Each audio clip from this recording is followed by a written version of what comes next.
Alrighty, sorry about that. I try to do that less than 5 minutes when I'm going to have it on. Just waiting for people, but sometimes I don't get it right, and it takes me longer to get done what I need to get done. So, welcome back to another thrilling installment of Wordy Wednesdays. I'm your intrepid narrator, Fraggith, and some of my technology is doing weird things. Let's see if it's working.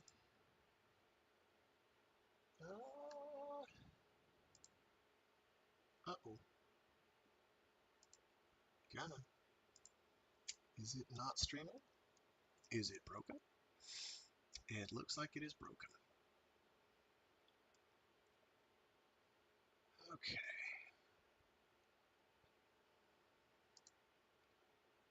Let's try.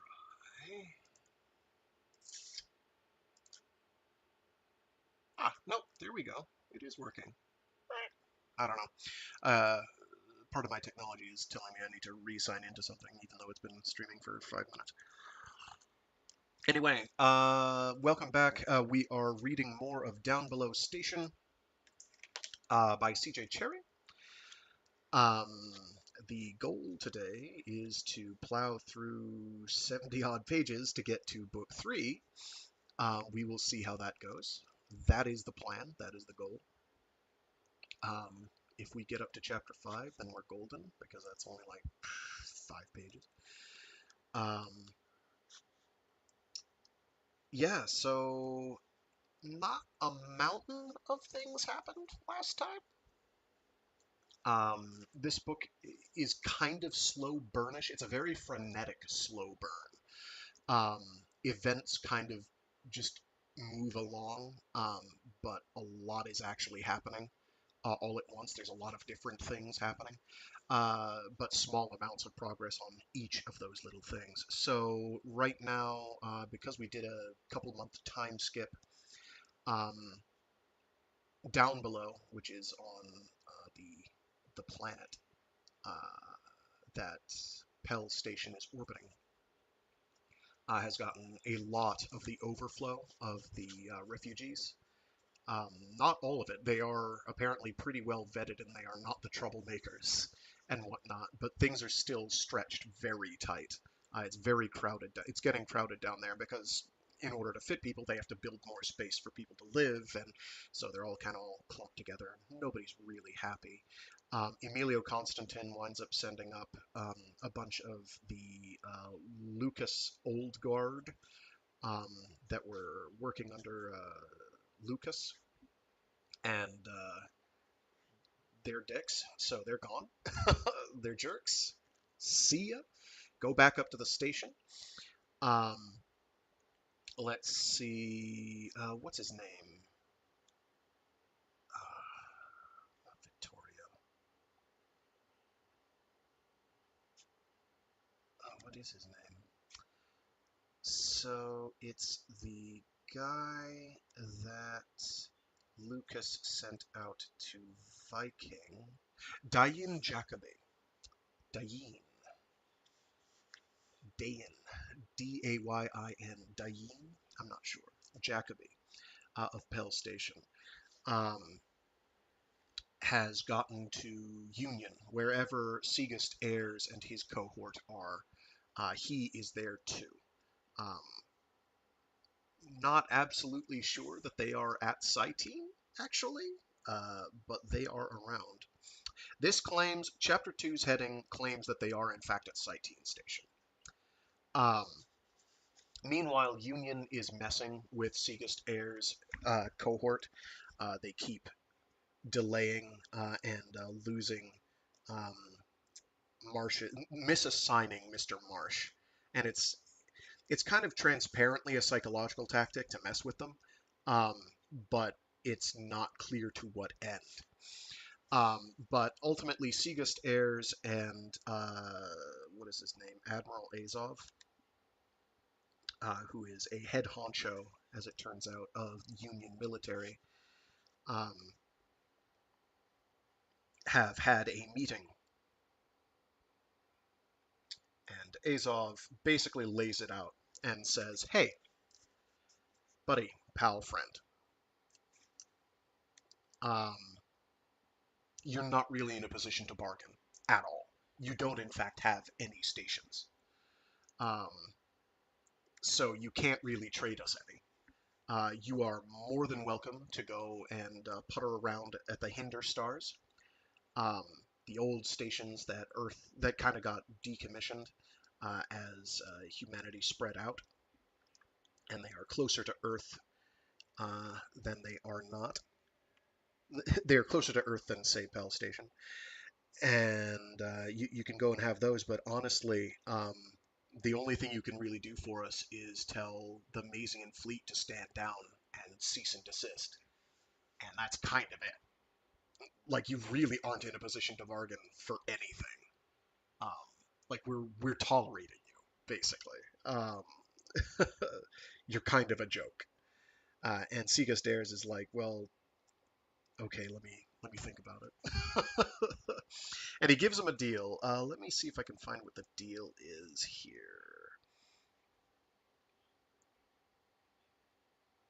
Uh, You might be interested in this, sir. The document you offered us, signed by the Government and Directorate of Union, and the Council, precisely as you worded it, abstracting the control of stations which are now in our hands, and a few minor words of stations which are and a few minor words regarding the status of Pell. The words under company management have been struck here and on the trade document. 3 small words. All else is yours, precisely as you gave it. I understand that you are, due to distances, empowered to sign on behalf of your governments and the company. Um, to which he replies, subject to ratification by my government, the absence of those words would cause distress.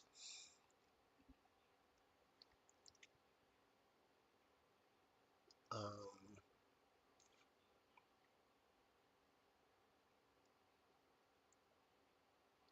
he then basically says you don't own Pell. Pell would disagree that you own Pell. Here we go. You are making threats? Stating realities. A government without ships, without control of its own military, and without resources is not in a position to insist that its document be signed without changes. We have abstracted meaningless clauses and 3 words, leaving the government of Pell essentially in the hands of whatever government the citizens of Pell choose to establish. And this is a fit matter for objection on the part of the interest you represent.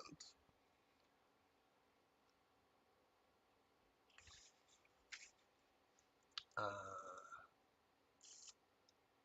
so he imagines Azov is saying, we know you're stalling, we know you want to gain time, and why, and for now it suits us too. A trifling agreement we and you will abrogate at earliest convenience. So they're politicking. Um, there's some politicking going on between Earth Company and Union, and so you've got now Pell and any other stations that might actually be free on their own recognizance, not under direct control by Earth or Union, um, pretty much caught in the middle. To say nothing of merchanters, whose position in the workings of things is somewhat unclear at this point. So with that, we'll get rocking and a rolling with Chapter 3 of Book 2.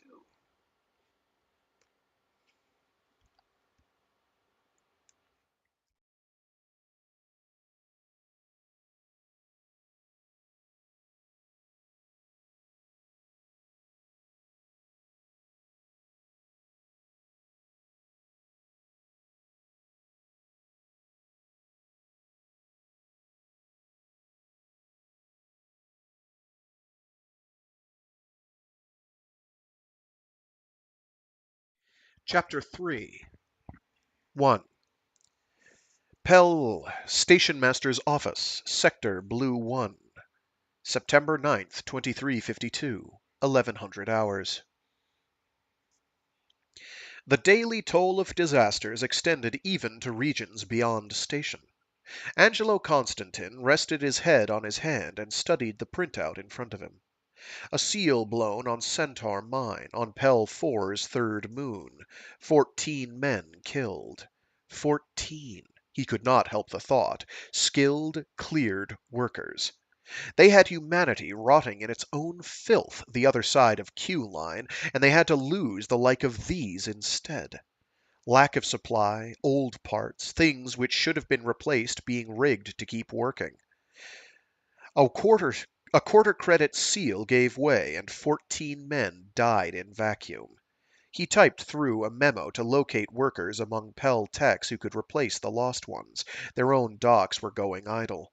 Jammed with ships on main berths and auxiliaries, but very little moving in or out.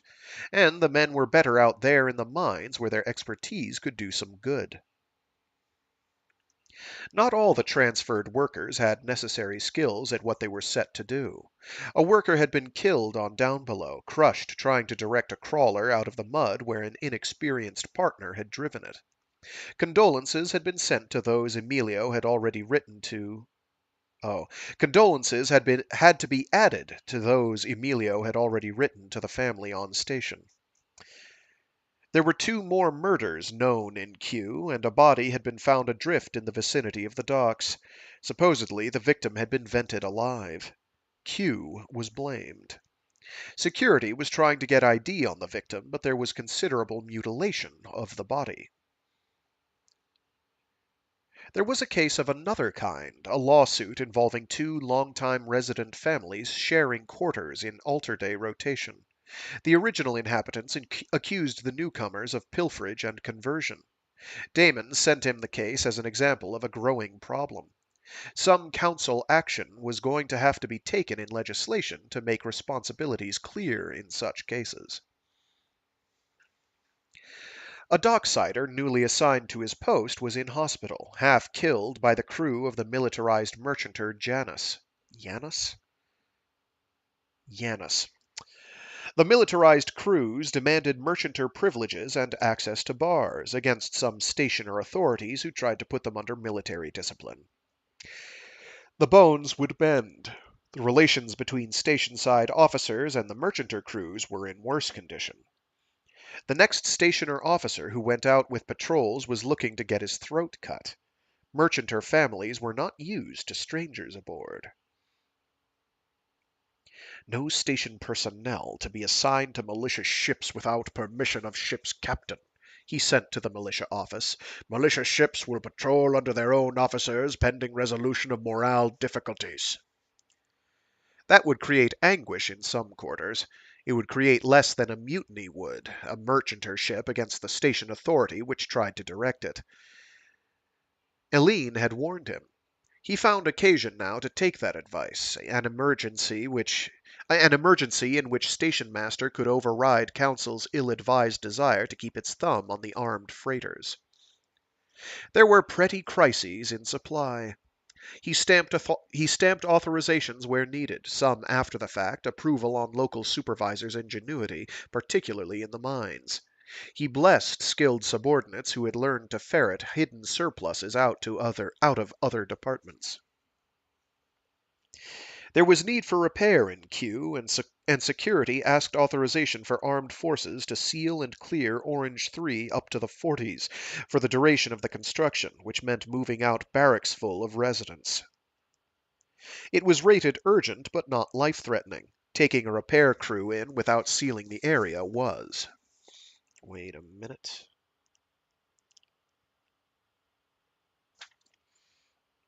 Yes, I got that right. He stamped it authorized. Shutting down the plumbing in that sector instead threatened them with disease. A merchant Captain Illico to see you, sir. He drew in his breath, stabbed at the button on the console, calling the woman in. The door opened, admitted a huge woman, grayed and seamed with years Rejuve had not caught in time. Or perhaps she was in the decline. The drugs would not hold it off forever. He gestured to a chair. The captain took it gratefully. She had sent the interview request an hour ago, while the ship was coming in. She came from Swan's Eye, a can hauler out of Mariner. He knew the locals, but not this woman. She was one of their own now, militarized. The blue sleeve cord was the insignia she wore to indicate as much. What's the message? He asked, and from whom? The old woman searched her jacket and extracted an envelope, leaned heavily forward to lay it on his desk. From the Olvig's hammer, she said, out of Viking. Flashed us out there and gave us this hand to hand.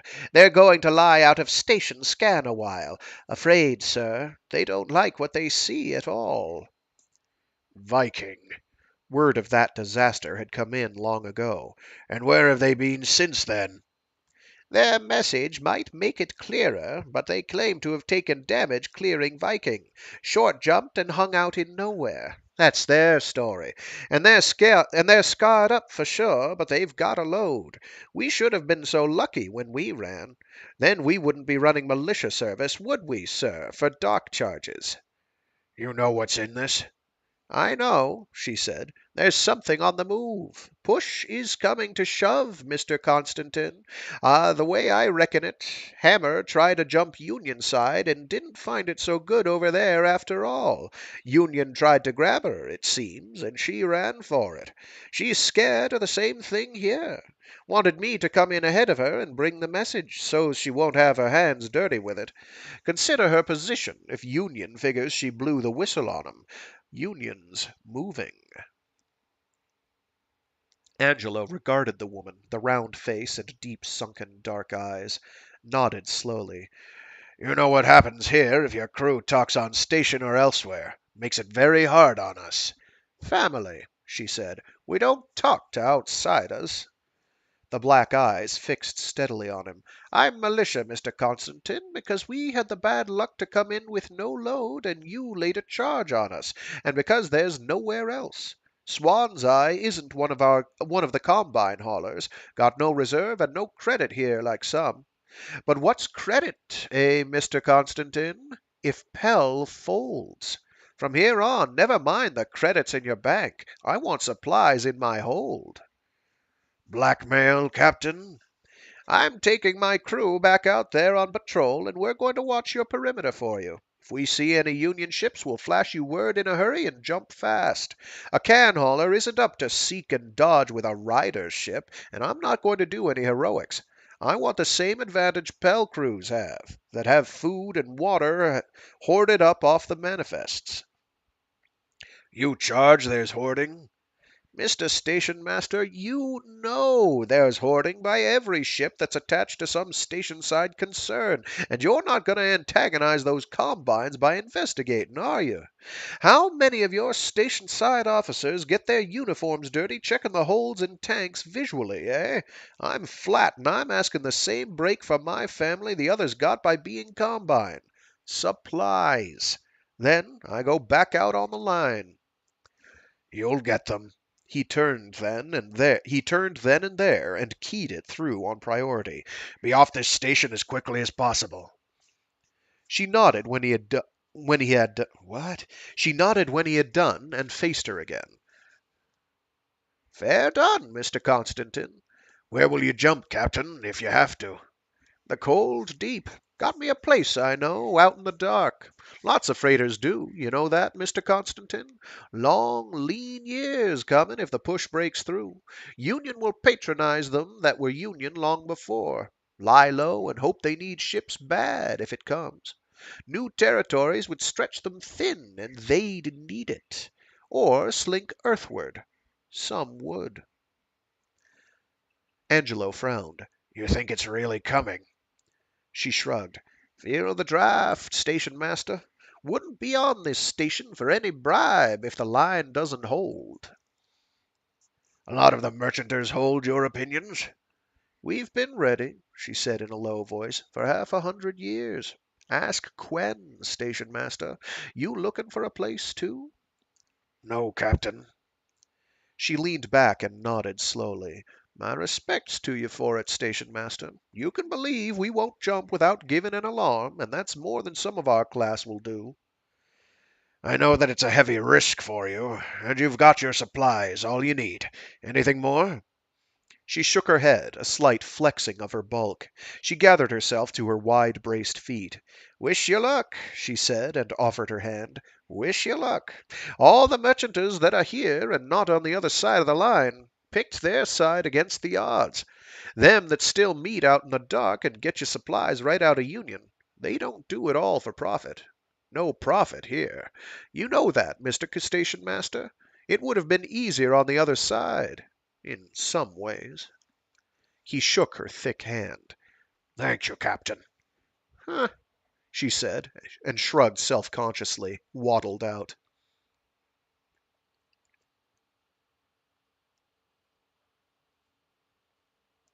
So, to do a quick breakdown, because that was sort of coded language, um, basically, she's saying that we're here because we want to be. It would, in some ways, be easier to just have gone over and been with Union instead. We're here because we believe in you and we respect you. But if push comes to shove and it's us versus annihilation, we're if it's Union versus annihilation, we're gonna go Union. Um, that's just them's the breaks, you know. Everybody's in a tight spot. He took the message, opened it. It was a handwritten note, a scrawl. Back from Union side.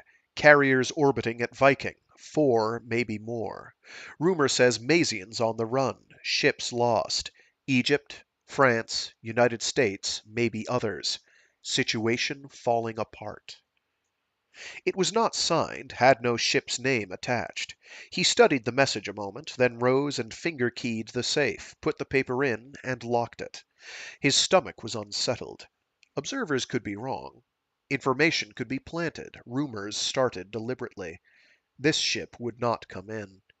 Hammer would observe a while, possibly come in, possibly run.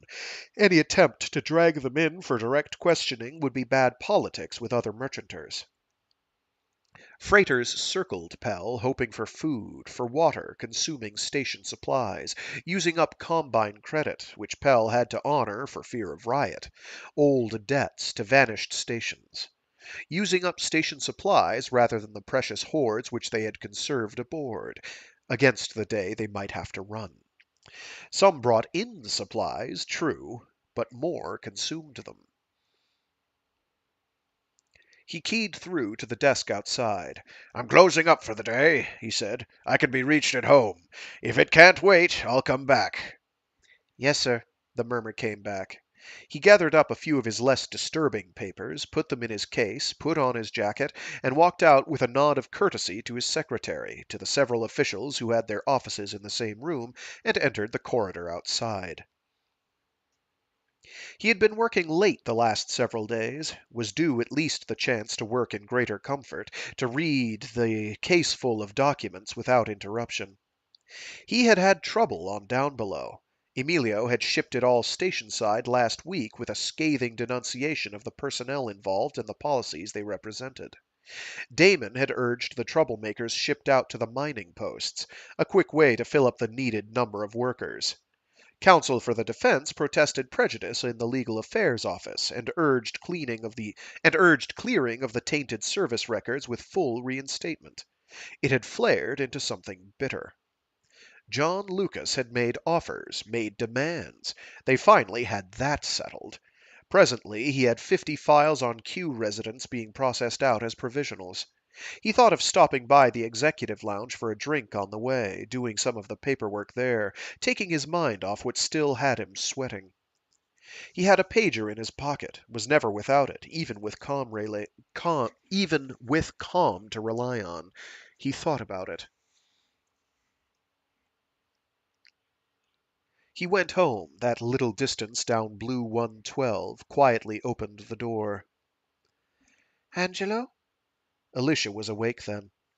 He shed his case and his jacket on the chair by the door. "I'm home," he said, smiled dutifully as at the old downer female who came out of Alicia's room to pat his hand and welcome him. "Good day, Lily?" "Have good day," Lily affirmed, grinning her gentle smile. She made herself noiseless in gathering up what he had put down, and he walked back into Alicia's room, leaned down over her bed, and kissed her.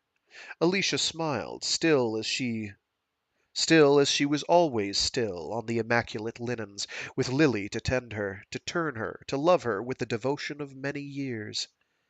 The walls were screens.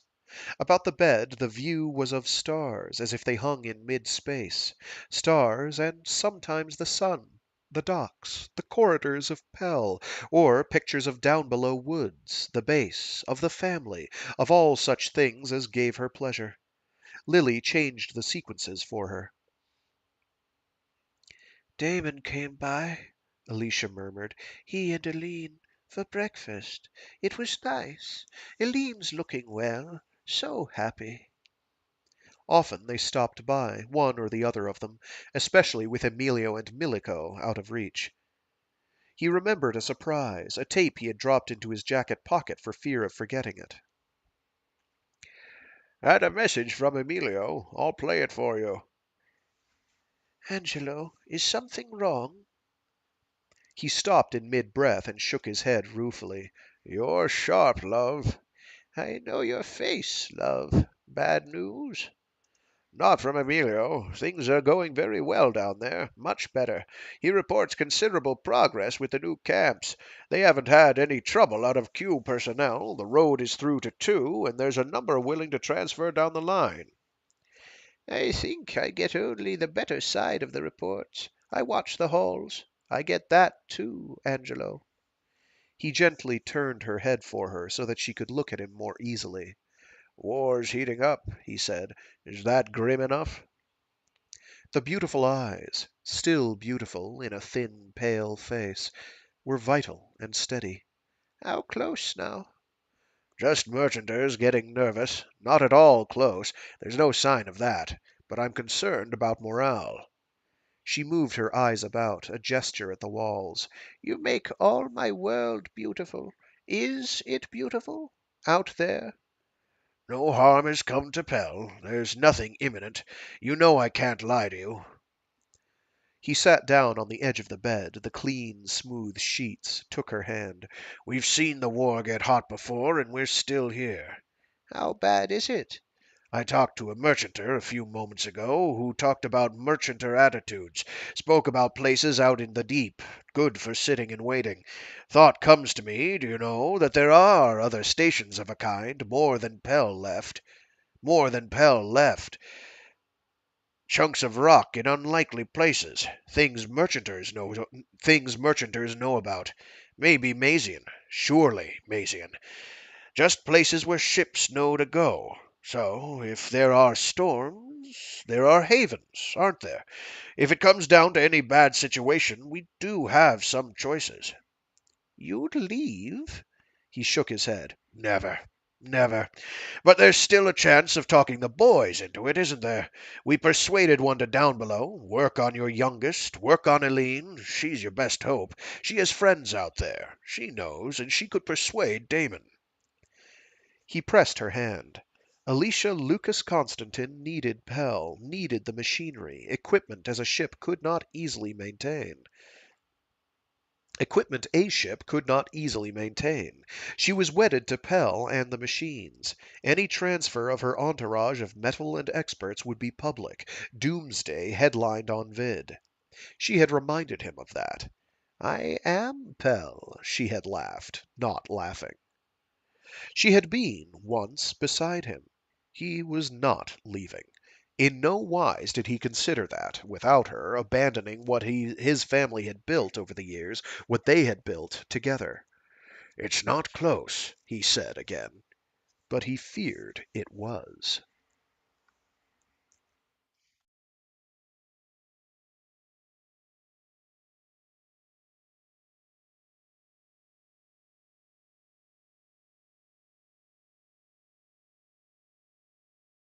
Two. Pell, White Dock, Lucas Company offices, 1100 hours.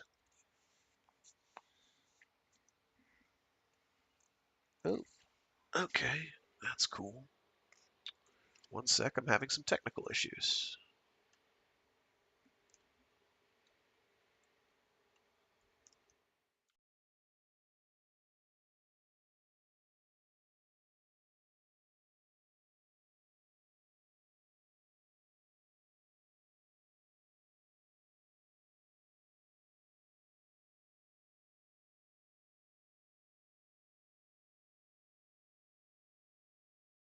All right. I think I got that resolved. Very good. Sorry about that.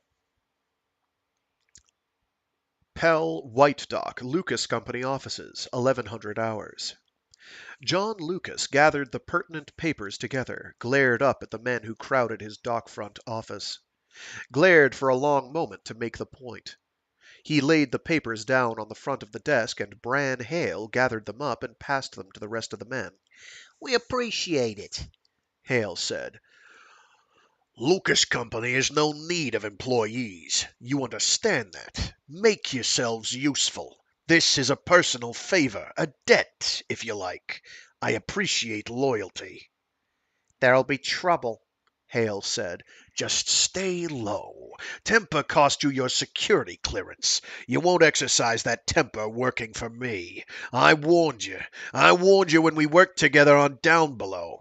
I remember, Hale said. But we were run off, Mr. Lucas, for personal reasons. Constantine was looking for an excuse. He's changing your policies, tearing up things, disarranging everything you've done. And we tried, sir. Can't help that, John said. I'm not down there. I'm not running things. And now you're not. I'd rather Jacoby could have gotten you off with something lighter, but there you are. You're in private employ now. He leaned back at the desk. I could need you, he said soberly. Figure on that, too. So it could have turned out worse for you. Station life now. No more mud, no more headaches from bad air. You work for the company at whatever comes up and you use your heads. You'll do all right. Yes, sir, Hale said. And Lee. John looked at Lee Quayle, a level, sober stare. You may be standing guard on Lucas property from time to time. You just may have a gun on your person. And you don't fire it. You know how close you came to adjustment on that account? Bastard hit the barrel, Quayle muttered. Damon Constantine runs legal affairs. Emilio's brother, man. Angelo's got it all in his pocket. If he'd had a better case, he'd have sent you through the mill. Think about the odds the next time you cross the Constantines on your own. The door opened. Vittorio slipped in, ignoring his instant frown of discouragement. Vittorio came up beside his chair, leaned close to his ear. Man came in, Vittorio whispered, off a ship named Swan's Eye. I don't know any Swan's Eye, he hissed back. He can wait. No, Vittorio persisted, leaned close a second time. Listen to me. I'm not sure he's authorized. How not authorized? Papers. I'm not sure he's supposed to be on station at all. He's out there. I don't know what to do with him. John drew a quick breath, suddenly cold. An office full of witnesses. A dock full of them. Send them in, he said. And to Hale and the others, go on outside, fill out the papers, and hand them to personnel. Take whatever they give you for today. Go on. There were dark looks from them, suspicion of offense. Come on, Hale said, shepherding the others out. Vittorio hastened out after them, vanished, leaving the door open. A moment later, a man merchanter clad slipped through and closed it. Like that, he closed it. No fear, no furtiveness in that move. As if he commanded. An ordinary face, a 30-ish man of no distinction at all. His manner was cold and quiet.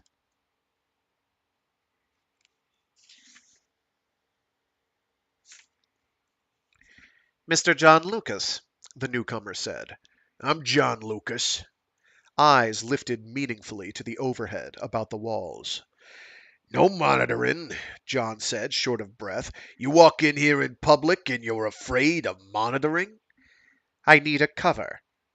What's your name? Who are you? The man walked forward and wrenched a gold ring from his finger, took a station ID card from his pocket, laid both on the desk in front of him. Daines. You made a proposal, the man said. John sat frozen. Get me cover, Mr. Lucas. Who are you? I came on Swan's Eye. Time's limited. They'll take on supplies and head out. Name, man. I don't deal with nonentities. Give me a name, a man of your own to walk onto Swan's Eye, a hostage, one who can deal in your name if need be. You have a son. Vittorio. Send him. He'd be missed. The newcomer stared at him, coldly adamant. John pocketed card and ring, reached a numb hand for the intercom. Vittorio. The door opened. Vittorio slipped in, eyes quick with apprehension, let the door close again. The ship that brought me, the man said, will take you, Vittorio Lucas, to a ship called Hammer, out on the peripheries, and you needn't have apprehensions of the crew of either. They're trusted, all of them. Even the captain of Swan's Eye has a powerful interest in your safety, wanting her own family back. You'll be safe enough. Do as he says, John said. Vittorio's face was the color of paste. Go? Like that? you're safe, John said. You're precious well safe. Safer than you'd be here, not when it comes to what it's coming to. Your papers, your cards, your key. Give 'em to 'em. Go on Swan's Eye with one of the deliveries. Just don't look guilty and don't get off. It's easy enough. Vittorio simply stared at him. You're safe, I assure you, the stranger said. You go out there, sit, wait. Act as liaison with our operations. Hour, I'm told you understand me. Vittorio reached to his pocket, handed over all his papers. There was a numb terror on his face. Comp number, the other prompted. Vittorio wrote it down for him on the desk pad. You're all right, John said. I'm telling you, you're better off there than here. That's what you told Dain. Dain Jacobi is quite well, the stranger said. Don't foul it up, John said. Get your wits together. You foul it up out there and we'll all be in for adjustment. You read me clear? Yes, sir, Vittorio said faintly. John gave him a nod toward the door, dismissal. Vittorio tentatively held out a hand toward him. He took it perfunctorily, could not, even now, like this son of his. Came closest in this moment, perhaps, that Vittorio proved of some real service to him. I appreciate it, He muttered, feeling some courtesy would salve wounds. Vittorio nodded. This doc, the stranger said, sorting through Vittorio's papers. Berth 2, and hurry about it. Vittorio left. The stranger slipped the papers and the comp number into his own pocket. Use of the number periodically should satisfy comp, the man said. Who are you? Jasad will do, the man replied. Vittorio Lucas, I suppose, when it comes to comp. What's his residence? Lives with me, John said, wishing otherwise. Anyone else? Any woman, close friends who will not be sympathetic? the two of us. Jacobi indicated as much. Residence with you. Very convenient. Will it excite comment if I walk there in this clothing? John sat down on the edge of his desk, mopped his face with his hand. No need to be distressed, Mr. Lucas. The Union fleet, they're moving in? I'm to arrange certain things. I'm a consultant, Mr. Lucas. That would be an apt term. Expendable. A man, a ship or two, small risk against the gain. But I do want to live, you understand, and I propose not to be expended, without satisfaction for it. Just so you don't suffer a change of heart, Mr. Lucas. They've sent you in here with no backing. Backing in plenty when it comes. We'll talk tonight, in residence. I'm quite in your hands. I understand there's no strong bond between yourself and your son. Heat flushed his face. No business of yours, Mr. Jasad. No. Jasad looked him slowly up and down.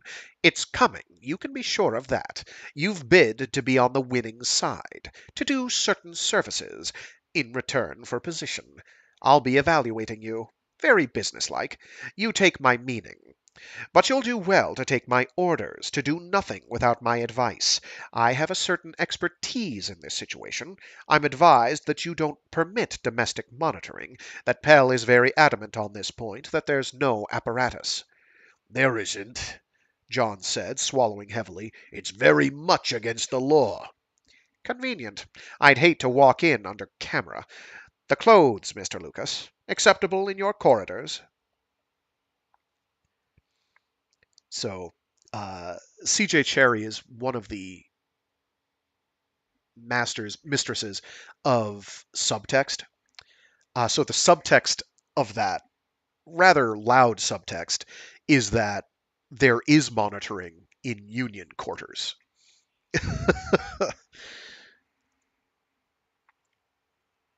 So he's a union guy.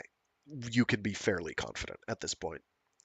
John turned, searched his desk, found the appropriate form, his heart pounding all the while. If the man should be stopped, if there were suspicion, his signature on the document. But it was already too late. If Swan's Eye were boarded and searched, if someone noticed that Vittorio failed to leave before it undocked. Yeah, he said, tearing off the pass. This isn't to show anyone unless you're stopped by security. He pushed the comm button and leaned over the mic. Bran Hale's still out there? Get him in here. Alone. Mr. Lucas, Jasad said, we don't need other parties to this. You asked advice about the corridors. Take it. If you're stopped, your story is that you're a merchanter whose papers were stolen. You're on your way to talk to administration about it, and Hale's your escort. Give me Vittorio's papers. I can carry 'em. You daren't be caught with 'em, with that story. I'll straighten it all out when I get to the apartment this evening. Jasad handed them over in return for the pass. And what do they do with merchanters whose papers get stolen? They call in their whole ship's family, and it's a very great deal of commotion. You could end up in detention and adjustment if things go that far, Mr. Jasad. But stolen papers are known here, and it's a better cover than your plan. If it happens, go along with everything and trust my judgment. I have ships. I can arrange something. Claim you're off Sheba. I know the family. The door opened. Bran Hale stood there, and Jasad shut his mouth on whatever he would have said. Trust me, John repeated, relishing his discomfiture. Bran, you're useful already. Walk this man to my apartment. He fished in his pocket after the manual guest key. See him there and inside, and sit with my guest until I come, will you?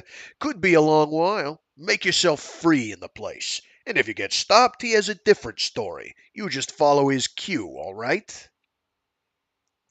Hale's eyes took in Jasad, flicked back to him. Intelligent man, Hale. He nodded, without asking questions. Mr. Jasad, John murmured, you can trust this man to see you there. Jasad smiled tautly, offered his hand. John took it, a dry grip of a man of no normal nerves. Hale showed him out, and John stood by his desk, watching both of them depart. The staff in the outer office were all like Hale, Lucas people, administrative level, and trustworthy. Men and women he had chosen, and not one of them was likely to be doubling on the Constantine payroll. He had always seen to that. He was still anxious. He turned from the view of the door to the sideboard, poured himself a drink, for however unruffled Jasad was, his own hands were shaking from the encounter and the possibilities in it. A Unionist agent. It was farce, a too elaborate result of his intrigue with Jacoby. He had sent out a tentative feeler, and someone had raised the stakes in the game to a ridiculous level. Union ships were coming. Were very close, that they would take the enormous chance of sending in someone like Jasad. He resumed his seat at the desk, holding the drink, sipped at it, trying to pull his thoughts into coherency. The proposed deception of Comp could not go on. He reckoned the life of the Jasad Vittorio charade in days, and if something went wrong, he would be the one quickest caught, not Jasad, who was not in Comp. Jasad was expendable in Union plans, perhaps, but he was more so. He drank, trying to think. seized up paper with sudden inspiration, more forms, started the call-up procedure for a short hauler.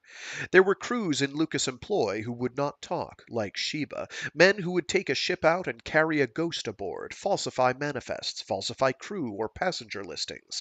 The tracing of the black market routes had turned up all manner of interesting data that some captains did not want known. So this afternoon another ship would go out to the mines, and Vittorio's comp number could be changed into the station log.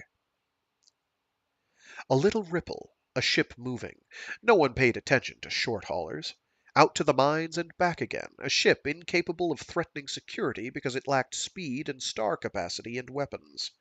He might still have some questions to answer from Angelo, but he knew all the right answers to give. He transmitted the order to Comp, watched in satisfaction as Comp swallowed the order and sent out notification to Lucas Company that any ship moving had to carry some station items to the mines free freighted. Ordinarily, he would have kicked hard at the size of the assessment for free transport. It was outrageous. He keyed back at it. Accepted 1/4 station landing. Will depart 1700 MD, or main day. Station lading. Sorry. Accepted 1/4 station lading. Will depart 1700 main day. Comp took it. He leaned back with a great sigh of relief, his heart settling down to a more reasonable rhythm. Personnel was an easy matter. He knew his better men. He set to work again, pulling names from Comp, choosing the crew, a merchanter family long in Lucas's pay. Send the Coolins in the moment they hit the office, he told his secretary over the comm. There's a commission waiting for them. Make it out and hurry about it. Scramble together anything we've meant to freight out and get it going. Then get an extra dock crew to make a pickup from station lading for free freighting. No quarrels. Take whatever they're given and get back here. You make sure those papers are flawless and there's no snag. Absolutely no snag in comp entries. You understand me? Yes, sir, the answer came back. And a moment later, contact made with the Culins. They're on their way, and thank you for the commission, sir. Annie was convenient, a ship comfortable enough for a prolonged tour of Lucas mine interests, small enough for obscurity. He had taken such tours in his youth, learning the business. So Vittorio might. He sipped at his drink and thumbed the papers on his desk, fretting.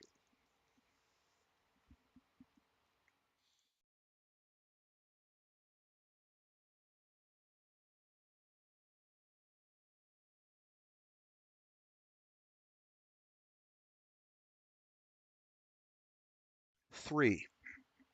Pell, Central Cylinder, September 9th, 2352, 1200 hours. Josh sank down to the matting, sat, collapsed backward, in the gym's reduced G. Damon leaned over him, hands on bare knees, the suspicion of amusement on his face. I'm done, Josh said when he had a breath. His sides hurt. I'd exercised, but not this much. Damon sank to his knees by him on the mat, hunched and himself hard breathing. Doing all right, anyhow. I'm ready to call it. He sucked air and let out a slower breath, grinned at him. Need help? Josh grunted and rolled over, heaved himself up on one arm, gathered himself gracelessly to his feet, shaking in every muscle and conscious of the men and women in better form who passed them on the steep track which belted all Pell's inner core. It was a crowded place, echoing with shouted conversation. It was freedom, and the worst there was to fear here was a little laughter. He would have kept going if he could, had already run longer than he should, but he hated to have the time end. His knees shook and his belly ached. Come on, Damon said, rising with more ease. Damon caught his arm and guided him toward the dressing rooms. take a steam bath. A chance to get the knots out at least. I've got a little while before I have to get back to the office. They went into the chaotic locker room, stripped and tossed the clothing into the common laundry. Towels were stacked there for the taking. Damon tossed a couple at him and shoved him into the door marked Steam, through a quick shower into a series of cubby holes obscured by vapor down a long aisle. Most places were occupied. They found a few vacant almost at the end of the row, took one in the middle, and sat down on the wooden benches. So much water to waste. Josh watched Damon dip up water and pour it on his head, cast the rest on a plate of hot metal until the steam boiled and obscured him in a white cloud. Josh doused himself after similar fashion, mopped with the towel, short of breath and dizzy in the heat. You all right? Damon asked him. He nodded, anxious not to spoil the time, anxious all the while he was with Damon. He desperately tried to maintain his balance, walking the line of too much trust on the one side and on the other a terror of trusting anyone. He hated being alone, had never. Sometimes certainties flashed out of his tattered memory, firm as truth. Had never liked being alone. Damon would tire of him. The novelty would wear off. Such company as his had to pall after a while. And then he would be alone, with half his mind and a token freedom in this prison that was Pell. Something bothering you? No. And desperately, to change the subject, for Damon had complained he lacked company coming to the gym. I thought Aline would meet us here. Pregnancy is beginning to slow her down a little. She's not feeling up to it. Oh.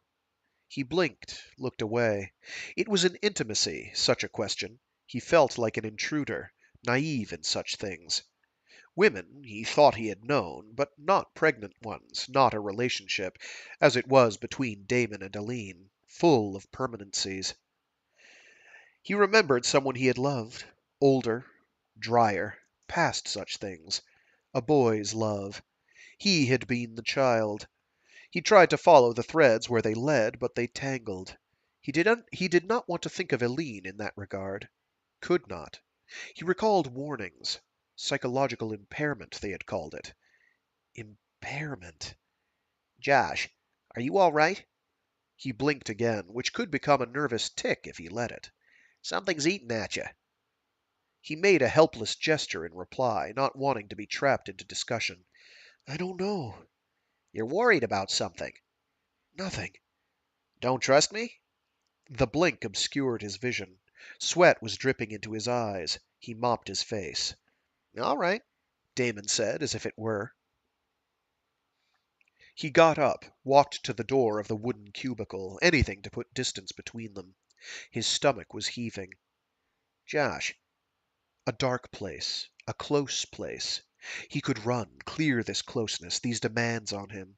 That would get him rested, sent back to hospital, into the white walls. Are you scared? Damon asked him plainly. It hit as close to the mark as any other word. He made a helpless gesture, uncomfortable. Elsewhere, the noise of other voices became like silence, a roar in which their own cell was remote. You figure what? Damon asked. That I'm not honest with you? No, That you can't trust me? no. What then? He was close to being sick. He hit that barrier when he crossed his conditioning, knew what it was. I wish, Damon said, that you'd talk. He looked back, his back to the wooden partition. You'll stop, he said numbly, when you get tired of the project. Stop what? Are you back on that desertion theme again? Then what do you want? You think you're a curiosity? Damon asked him. Or what? He swallowed the bile risen in his throat. You get that impression, do you? Damon asked. From Aline and me? Don't want to think that, he managed to say finally, but I am a curiosity, whatever else. No, Damon said. A muscle in his face began to jerk. He reached for the bench, sat down, tried to stop the tic. There were pills. He was no longer on them. He wished he were, to be still and not to think. To get out of here, break off this probing at him. We like you, Damon said. Is something wrong with that? He sat there, paralyzed, his heart hammering. Come on, Damon said, gathering himself up. You've had enough heat. Josh pulled himself to his feet, finding his knees weak, his sight blurring from the sweat and the temperature and the reduced G. Damon offered a hand. He flinched from it, walked after Damon down the aisle and into the showers at the end of the room. The cooler mist cleared his head somewhat. He stayed in the stall a few moments longer than need be, inhaled the cooling air, came out again somewhat calmed, walked towel-wrapped into the locker room again. Damon was behind him. "I'm sorry," he told Damon, for things in general. "Reflexes," Damon said. He frowned intensely, caught his arm before he could turn aside. Josh flinched back against the locker so hard it echoed. A dark place. A chaos of bodies. Hands on him. He jerked his mind away from it, leaned shivering against the metal, staring into Damon's anxious face. "Josh?" "I'm sorry," he said again. "I'm sorry." "You look like you're going to pass out. Was it the heat?" "Don't know," he murmured. "Don't know." He reached toward the bench, sat down to catch his breath. It was better after a moment. The dark receded. "I am sorry." He was depressed, convinced Damon would not long tolerate him. The depression spread. "Maybe I'd better check back into the facility." "That bad?" He did not want to think of his own room, the barren apartment in hospice, blank-walled, cheerless. There were people he knew in the hospice, doctors who knew him, who could deal with these things, and whose motives he knew were limited to duty. "I'll call the office," Damon said, "and tell them I'm going to be late. I'll take you to the hospital if you feel you need it." He rested his head on his hands. "I don't know why I do this," he said. "I'm remembering something. I don't know what. It hits me in the stomach." Damon sat down astride the bench, just sat, and waited on him. "I can figure." Damon said finally, and he looked up, recalling uneasily that Damon had had access to all his records. "What do you figure?" Maybe it was a little close in there. A lot of refugees panic at crowding. It scarred into them. "But I didn't come in with the refugees," he said. "I remember that." And what else? A tick jerked at his face. He rose, began to dress, and after a moment Damon did likewise. Other men came up and went about them. Shouts from outside reached into the room when the door opened, the ordinary noise of the gym. "Do you really want me to take you to the hospital?" Damon asked finally. He shrugged into his jacket. "No, I'll be all right." He judged that such was the case, although his skin was still drawn and chill, the clothes should have warmed away. Damon frowned, gestured toward the door. They walked out into the cold outer chamber, entered the lift with half a dozen others, rode it the dizzying straight drop into outer shell G. Josh drew a deep breath, staggered a little in walking off, stopped as the flow of traffic swirled about him. Damon's hand closed on his elbow, moving him gently in the direction of a seat along the corridor wall. He was glad to sit down, to rest a moment, and watch the people pass them. They were not on Damon's office level, but on a green one.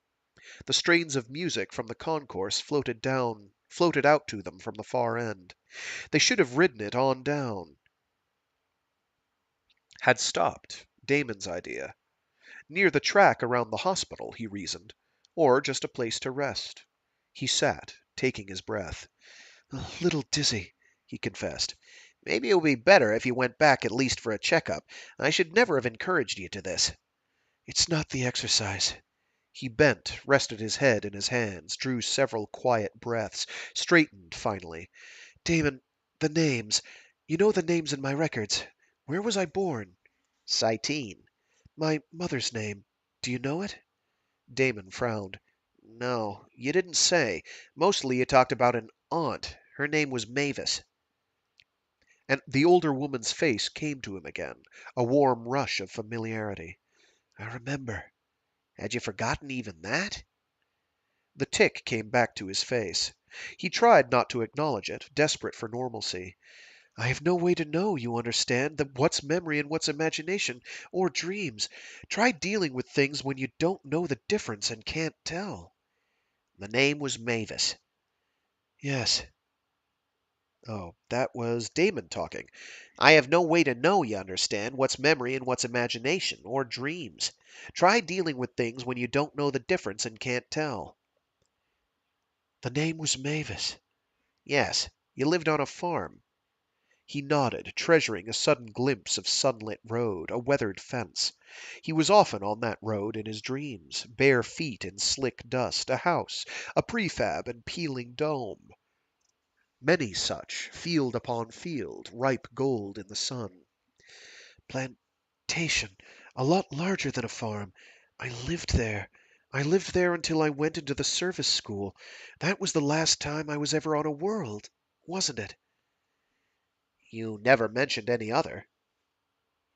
He sat still a moment, holding on to the image, excited by it, by something beautiful and warm and real. He tried to recover details. The size of the sun in the sky, the color of sunsets, the dusty road that led to and from the small settlement. A large, soft, comfortable woman and a thin, worried man who spent a lot of time cursing the weather. The pieces fit, settled into place. Home. That was home. He ached after it. Damon, He said, gathering courage, for there was more than the pleasant dream. you don't have any reason to lie to me, do you? But you did, when I asked you for the truth a while ago, about the nightmare. Why? Damon looked uncomfortable. I'm scared, Damon. I'm scared of lies. Do you understand that? Scared of other things. He stammered uncontrollably, impatient with himself, with muscles that jerked and a tongue that would not frame things, and a mind like a sieve. Give me names, Damon. You've read the record. I know you have. Tell me how I got to Pell. When Russell's collapsed, like everyone else. No, starting with Cytine.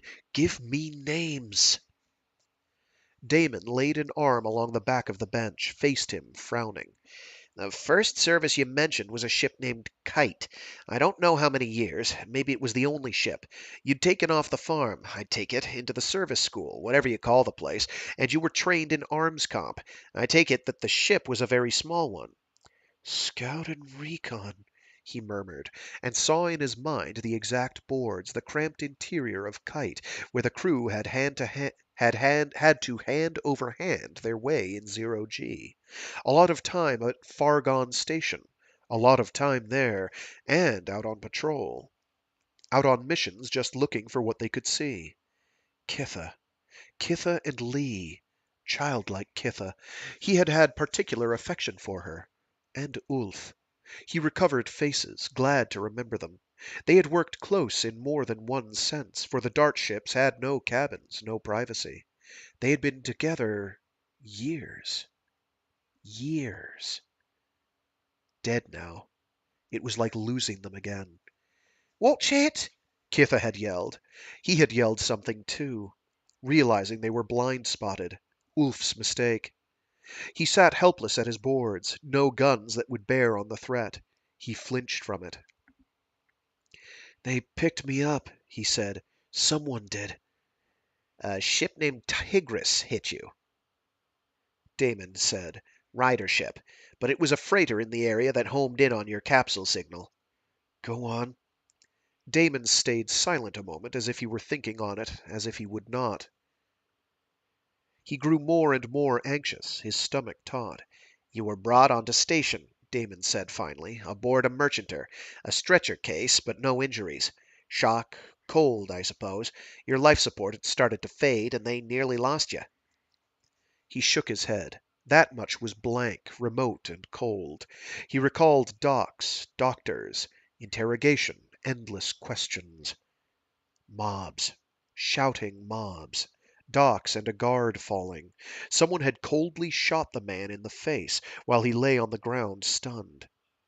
Dead everywhere, trampled, a surge of bodies before him and men about him. Armored troops. "They've got guns!" someone had shouted, and panic broke out.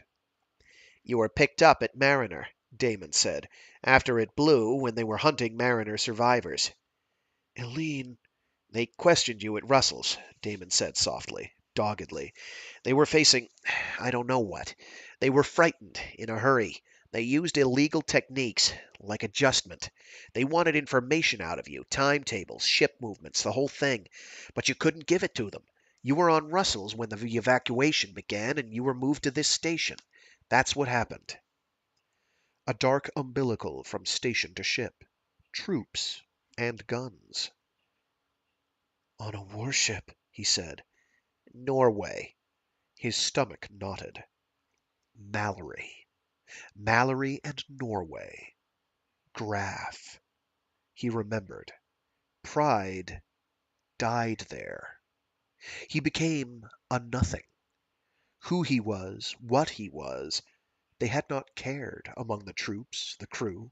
It was not even hate, but bitterness and boredom, cruelty in which he did not matter, a living thing that felt pain, felt shame, screamed when the horror became overwhelming, and realizing that there was no one at all who cared, stopped screaming, or feeling, or fighting. Want to go back to them? He could hear even the tone of Mallory's voice. Want to go back? He had not wanted that, had wanted nothing then but to feel nothing. This was the source of the nightmares, the dark, confused figures, the thing that wakened him in the night. He nodded slowly, accepting that. You entered detention here, Damon said. You were picked up. Russell's. Norway. Here. If you think we've thrown anything false into your adjustment, no. Believe me. Josh? He was sweating, felt it. I'm all right, he said, although it was hard for a moment to draw breath. His stomach kept heaving. Closeness, emotional or physical, was going to do this to him. He identified it now, tried to control it. Sit there, Damon said, rose before he could object, and went into one of the shops along the hall. He rested there obediently, head against the wall behind him, his pulse easing finally. It occurred to him that it was the first time he had been loose alone, save for the track between his job and his room in the old hospice. Being so gave him a peculiarly naked feeling. He wondered if those who passed knew who he was. The idea frightened him.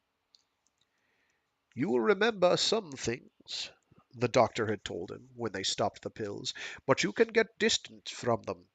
Remember some things. Damon came back, bringing 2 cups of something, sat down, and offered one to him. It was fruit juice and something else, iced and sugared, which soothed his stomach. You're going to be late getting back, he recalled. Damon shrugged and said nothing. I'd like, to his intense shame, he stammered, to take you and Aline to dinner. I have my job now. I have some credit above my hours. Damon studied him a moment. All right, I'll ask Aline. It made him feel a great deal better. I'd like, he said further, to walk back home from here, alone. All right. I needed to know what I remember. I apologize. I'm worried for you, Damon said, and that profoundly touched him. But I walk by myself. What night for dinner? You and Aline decide. My schedule is rather open. It was poor humor. Damon dutifully smiled at it, finished his drink. Josh sipped the last of his and stood up. Thank you. I'll talk to Aline. Let you know the date tomorrow. Take it easy, and call me if you need. Josh nodded, turned, walked away among the crowds who might know his face, like those on the docks in his memory. Crowds. It was not the same. It was a different world, and he walked in it, down his own portion of hall as the new-found owner of it, walked to the lift along with those born to Pell, stood with them waiting on the lift car as if he were ordinary. It came. Green 7. He spoke up for himself when the press inside cut him off from the controls and someone kindly pressed it for him. Shoulder to shoulder in the car. He was all right.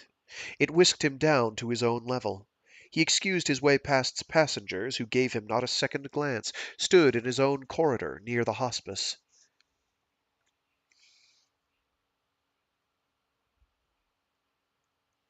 Talley, someone said, startling him. He glanced to his right, at uniformed security guards. One nodded pleasantly to him. His pulse raced and settled. The face was distantly familiar. You live here now? The guard asked him. Yes, he said, and in apology, I don't remember well from before. Maybe you were there when I came in. I was, the guard said. Good to see you came out all right. He seemed to mean it. Thank you, Josh said, walked on his way, and the guards on theirs. Thank you, Josh said, walked on his way, and the guards on theirs. The dark which had advanced retreated. He had thought them all dreams. But I don't dream it, he thought. It happened. He walked past the desk at the entry to the hospice, down the corridor inside to number 18. He used his card. The door slid aside, and he walked into his own refuge, a plain, windowless place. A rare privilege, from what he had heard on vid about the overcrowding everywhere. More of Damon's arranging. Ordinarily, he would turn on the vid, using its noise to fill the place with voices, for dreams filled the silences.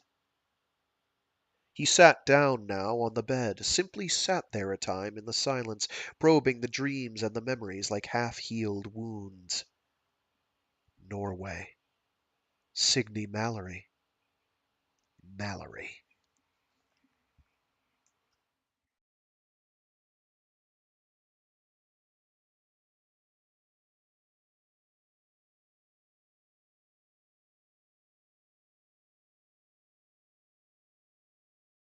Four. Pell. White Dock. Lucas Company Offices. 1830 hours.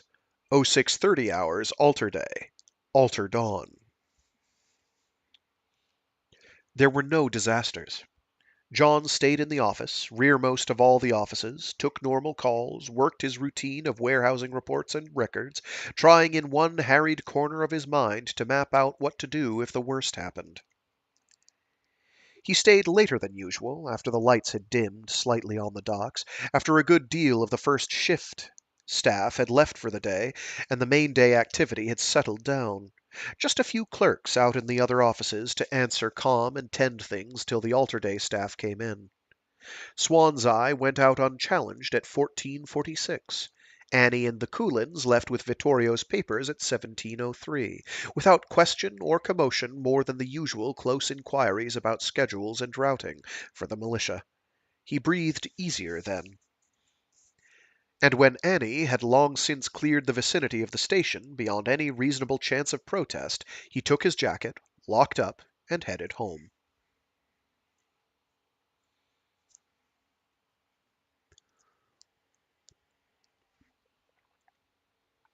He used his card at the door to have every minutest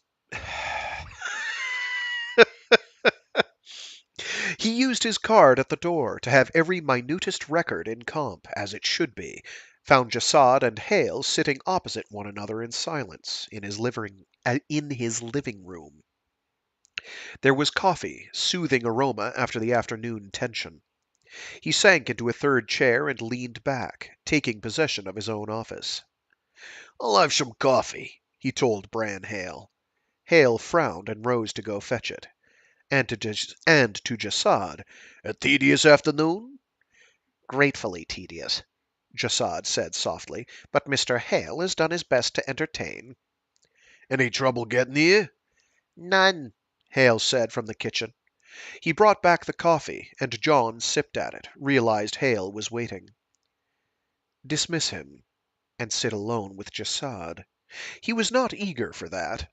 Neither was he eager to have Hale talking too freely, here or elsewhere. I appreciate your discretion, he told Hale, and with a careful consideration. You know there's something up. You'll find it worth your while more than monetarily. Only see you keep Lee Quayle from indiscretions. I'll fill you in on it as soon as I find out more. Vittorio's gone. Diane's lost. I've need of some reliable, intelligent assistance. You read me, Bran? Hale nodded. I'll talk with you about this tomorrow, he said, then, very quietly, thank you. You all right here? Hale asked. If I'm not, he said, you take care of it. Hear? Hale nodded, discreetly left. John settled back with somewhat more assurance, looked at his guest, who sat easily in front of him. I take it you trust this person, Jasad said, and that you want to promote him in your affairs.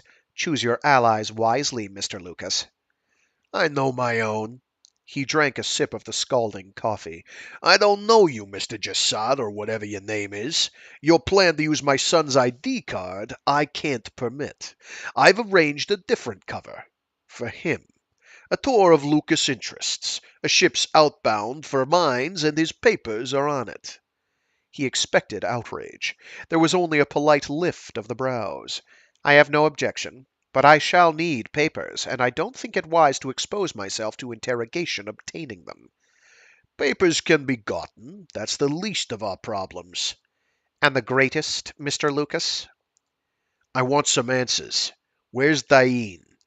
Safe behind the lines. No cause for worry. I'm sent as a contingency, an assumption that this offer is valid. If not, I shall die. And I hope that's not the case. What can you offer me? Pell, Jasad said softly. Pell, Mr. Lucas. And you're prepared to hand it to me? Jasad shook his head. You're going to hand it to us, Mr. Lucas. That's the proposal. I'll direct you. Mine is the expertise. Yours is the precise knowledge of this place. You'll brief me on the situation here. And what protection have I? My approval. Your rank? Jasad shrugged. Unofficial. I want details. Everything from your shipping schedules to the deployment of your ships to the proceedings of your council, to the least detail of the management of your own offices.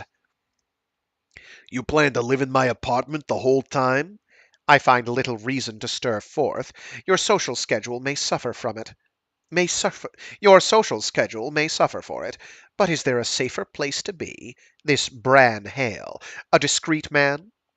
Worked for me on Downbelow. He was fired down there for upholding my policies against the Constantines. Loyal. Reliable? Hale is. Of some of his crew I have some small doubt, at least regarding judgment. You must take care, then. I am. Jasad nodded slowly. But find me papers, Mr. Lucas. I feel much more secure with them than without. And what happens to my son? Concerned? I'd thought there was little love lost there. I asked the question. There's a ship holding far out. One we've taken, registered to the Olvig merchanter family, but in fact military. I'm going to reread that because I think I mangled it somewhere. My brain certainly didn't like it. There's a ship holding far out. One we've taken, registered to the Olvig merchanter family, but in fact military. The Olvigs are all in detention, as are most of the people of Swan's Eye. The Olvig ship, Hammer, will give us advance warning. And there's not that much time, Mr. Lucas. First, will you show me a sketch of the station itself? Mine is the expertise. Mine is the expertise. An expert in such affairs, a man trained for this. A terrible and chilling thought came on him that Viking had fallen from the inside, that Mariner, on the other hand, had been blown. Sabotage. From the inside. Someone mad enough to kill the station he was on, or leaving. He stared into Jasad's nondescript face, into eyes quite implacable, and reckoned that on Mariner there had been such a person as this. Then the fleet had shown up, and the station had been deliberately destroyed.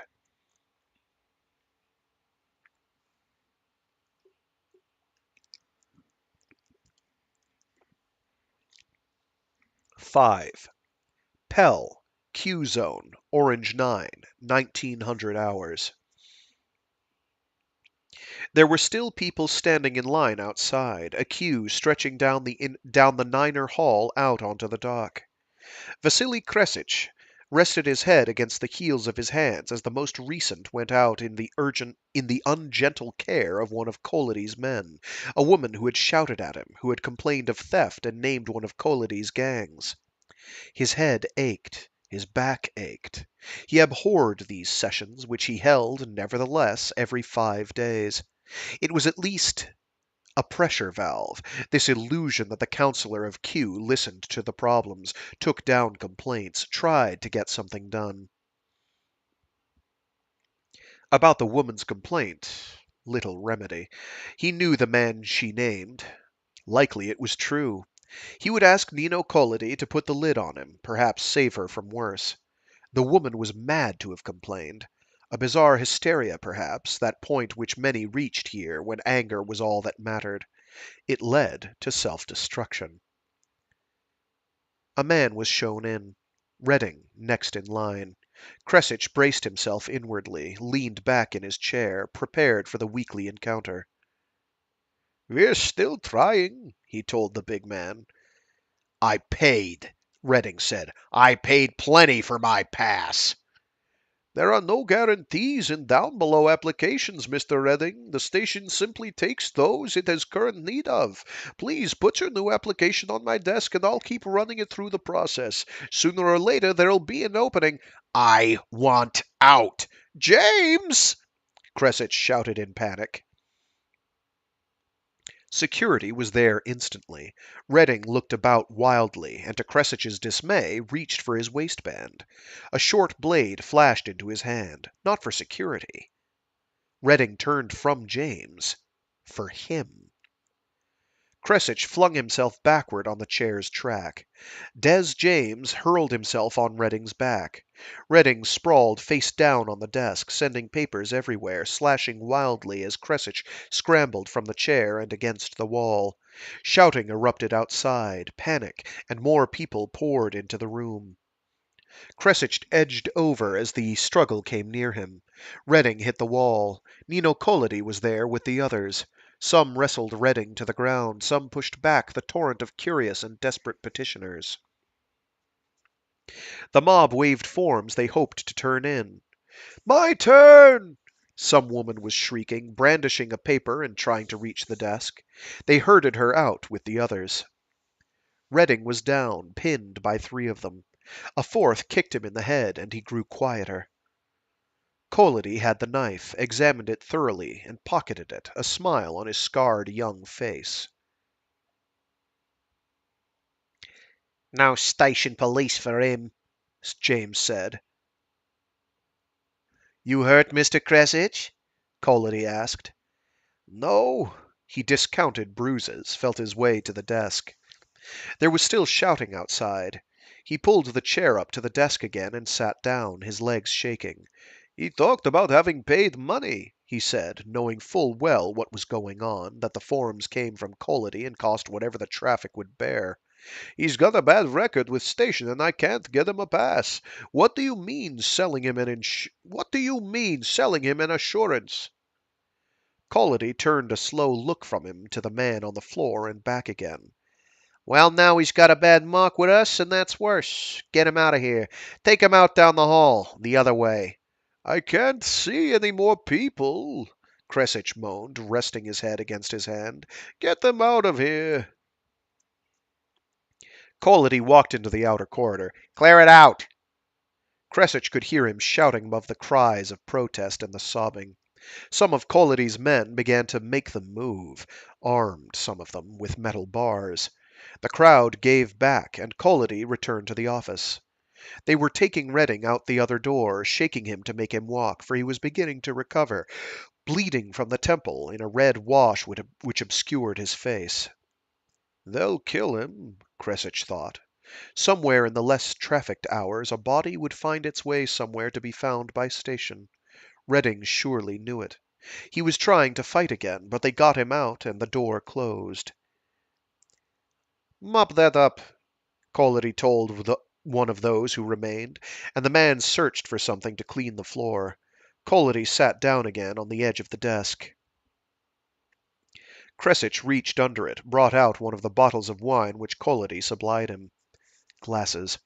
He poured two, sipped at the downer wine, and tried to warm the tremors from his limbs, twinges of pain from his chest. I'm too old for this, he complained. You don't have to worry about Redding, Collody told him, picking up his glass. You can't create situations like that, Crescich snapped. I know what you're up to, but don't sell the passes where there's no chance I'll be able to get them. Collody grinned, an exceedingly unpleasant expression. Redding would ask for it sooner or later. This way he paid for the privilege. I don't want to know, Crescich said sourly. He drank a large mouthful of the wine. Don't give me the details. We'd better get you to your apartment, Mr. Crescich. Keep a little watch on you, just till this matter is straightened out. He finished the wine at his own rate. One of the youths in Collody's group had gathered up the stack of papers the struggle had scattered about the floor, and laid it on his desk. Crescich stood up then, his knees still weak, averted his eyes from the blood which had tracked on the matting.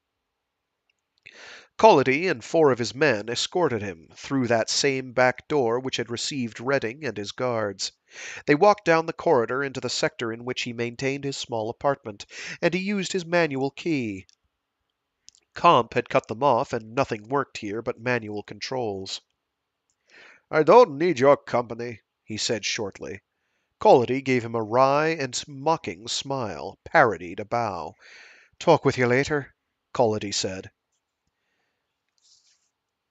Crescich went inside, closed the door again by manual, stood there with nausea threatening him.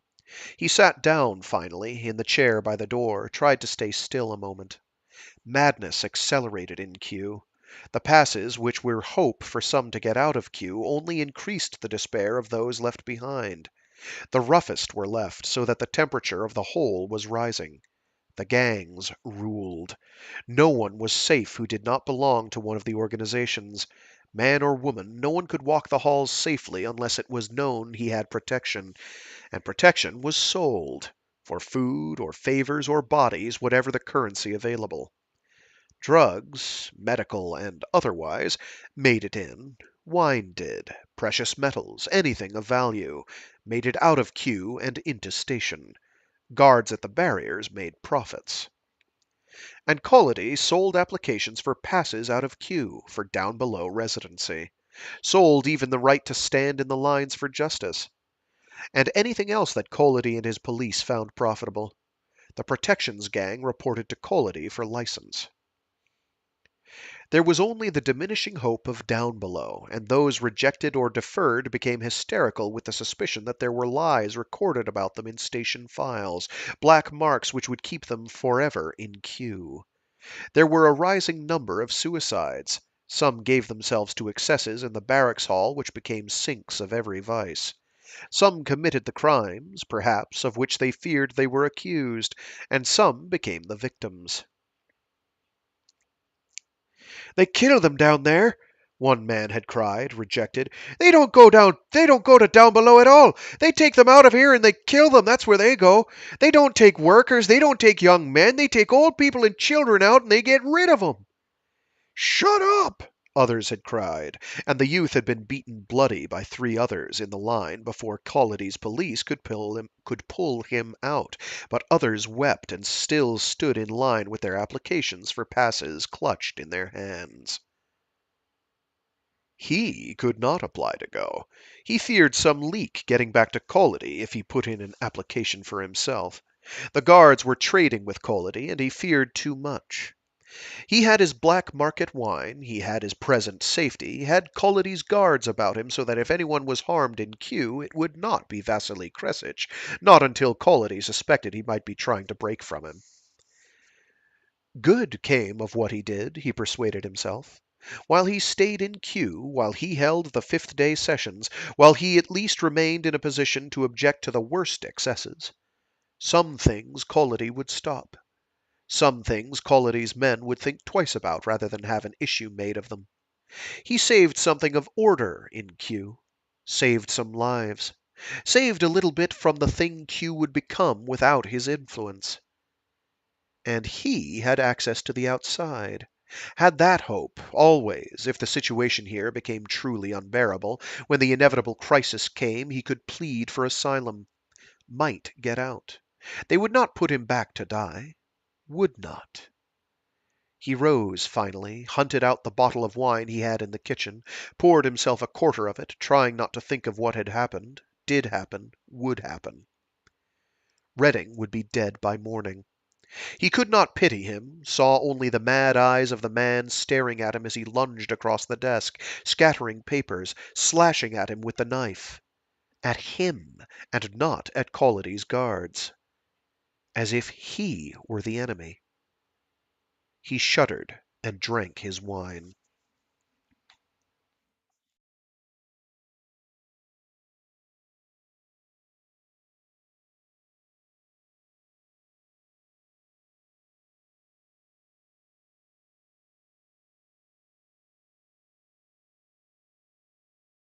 Six. Pell, Downer residence, 2300 hours. Change of workers. Satin stretched aching muscles as she entered the dimly lit habitat, stripped off the mask, and washed fastidiously in the cool water of the basin provided for them. Bluetooth, never far from her, day or night, followed and squatted down on her mat, rested his hand on her shoulder, his head against her. They were tired, very tired, for there had been a great load to move this day, and although the big machines did most of the work, it was Downer muscle which set the loads on the machines, and humans who did the shouting. She took his other hand and turned it palm up, mouthed the sore spots, leaned close and gave a lick to his cheek where the mask had roughed the fur. "Locust men," Bluetooth snarled. His eyes were fixed straight forward, and his face was angry. They had worked for Lucas men this day, some who had given the trouble down below at the base. Satin's own hands hurt and shoulders ached, but it was Bluetooth she was worried for, with this look in his eye. It took much to stir Bluetooth to real temper. He tended to think a great deal, and while he was thinking, found no chance to be angry, but this time, she reckoned, he was doing both, and when he did lose his temper, it would be bad for him, among humans, with Lucas men about. She stroked his coarse coat and groomed him until he seemed calmer. "Eat," she said. "Come eat." He turned his head to her, lipped her cheek, licked the fur straight, and put his arm about her. "Come," he agreed, and they got up and walked through the metal tunnel to the big room, where there was always food ready. The young ones in charge here gave them each a generous bowlful, and they retreated to a quiet corner to eat. Bluetooth managed good humor at last, with his belly full, sucked the porridge off his fingers in contentment.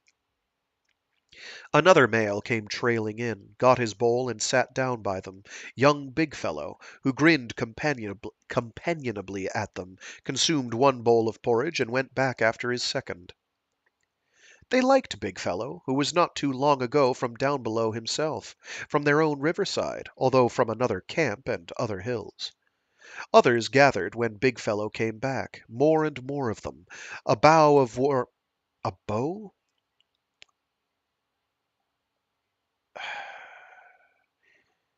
A BOW of warmth facing the corner they sat in. Must be bow. Others gathered when Big Fellow came back, more and more of them, a bow of warmth facing the corner they sat in. Most among them were seasonal workers who came to the up above and returned to down below again, returning, working with their hands and not knowing much of the machines. These were warm towards them. There were other Hisa, beyond this gathering of friends, the permanent workers, who did not much speak to them, who sat to themselves in the far corner, who sat much and stared, as if their long sojourning among humans had made them into something other than Hisa. Most were old. They knew the mystery of the machines, wandered the deep tunnels, and knew the secrets of the dark places. They always stayed apart.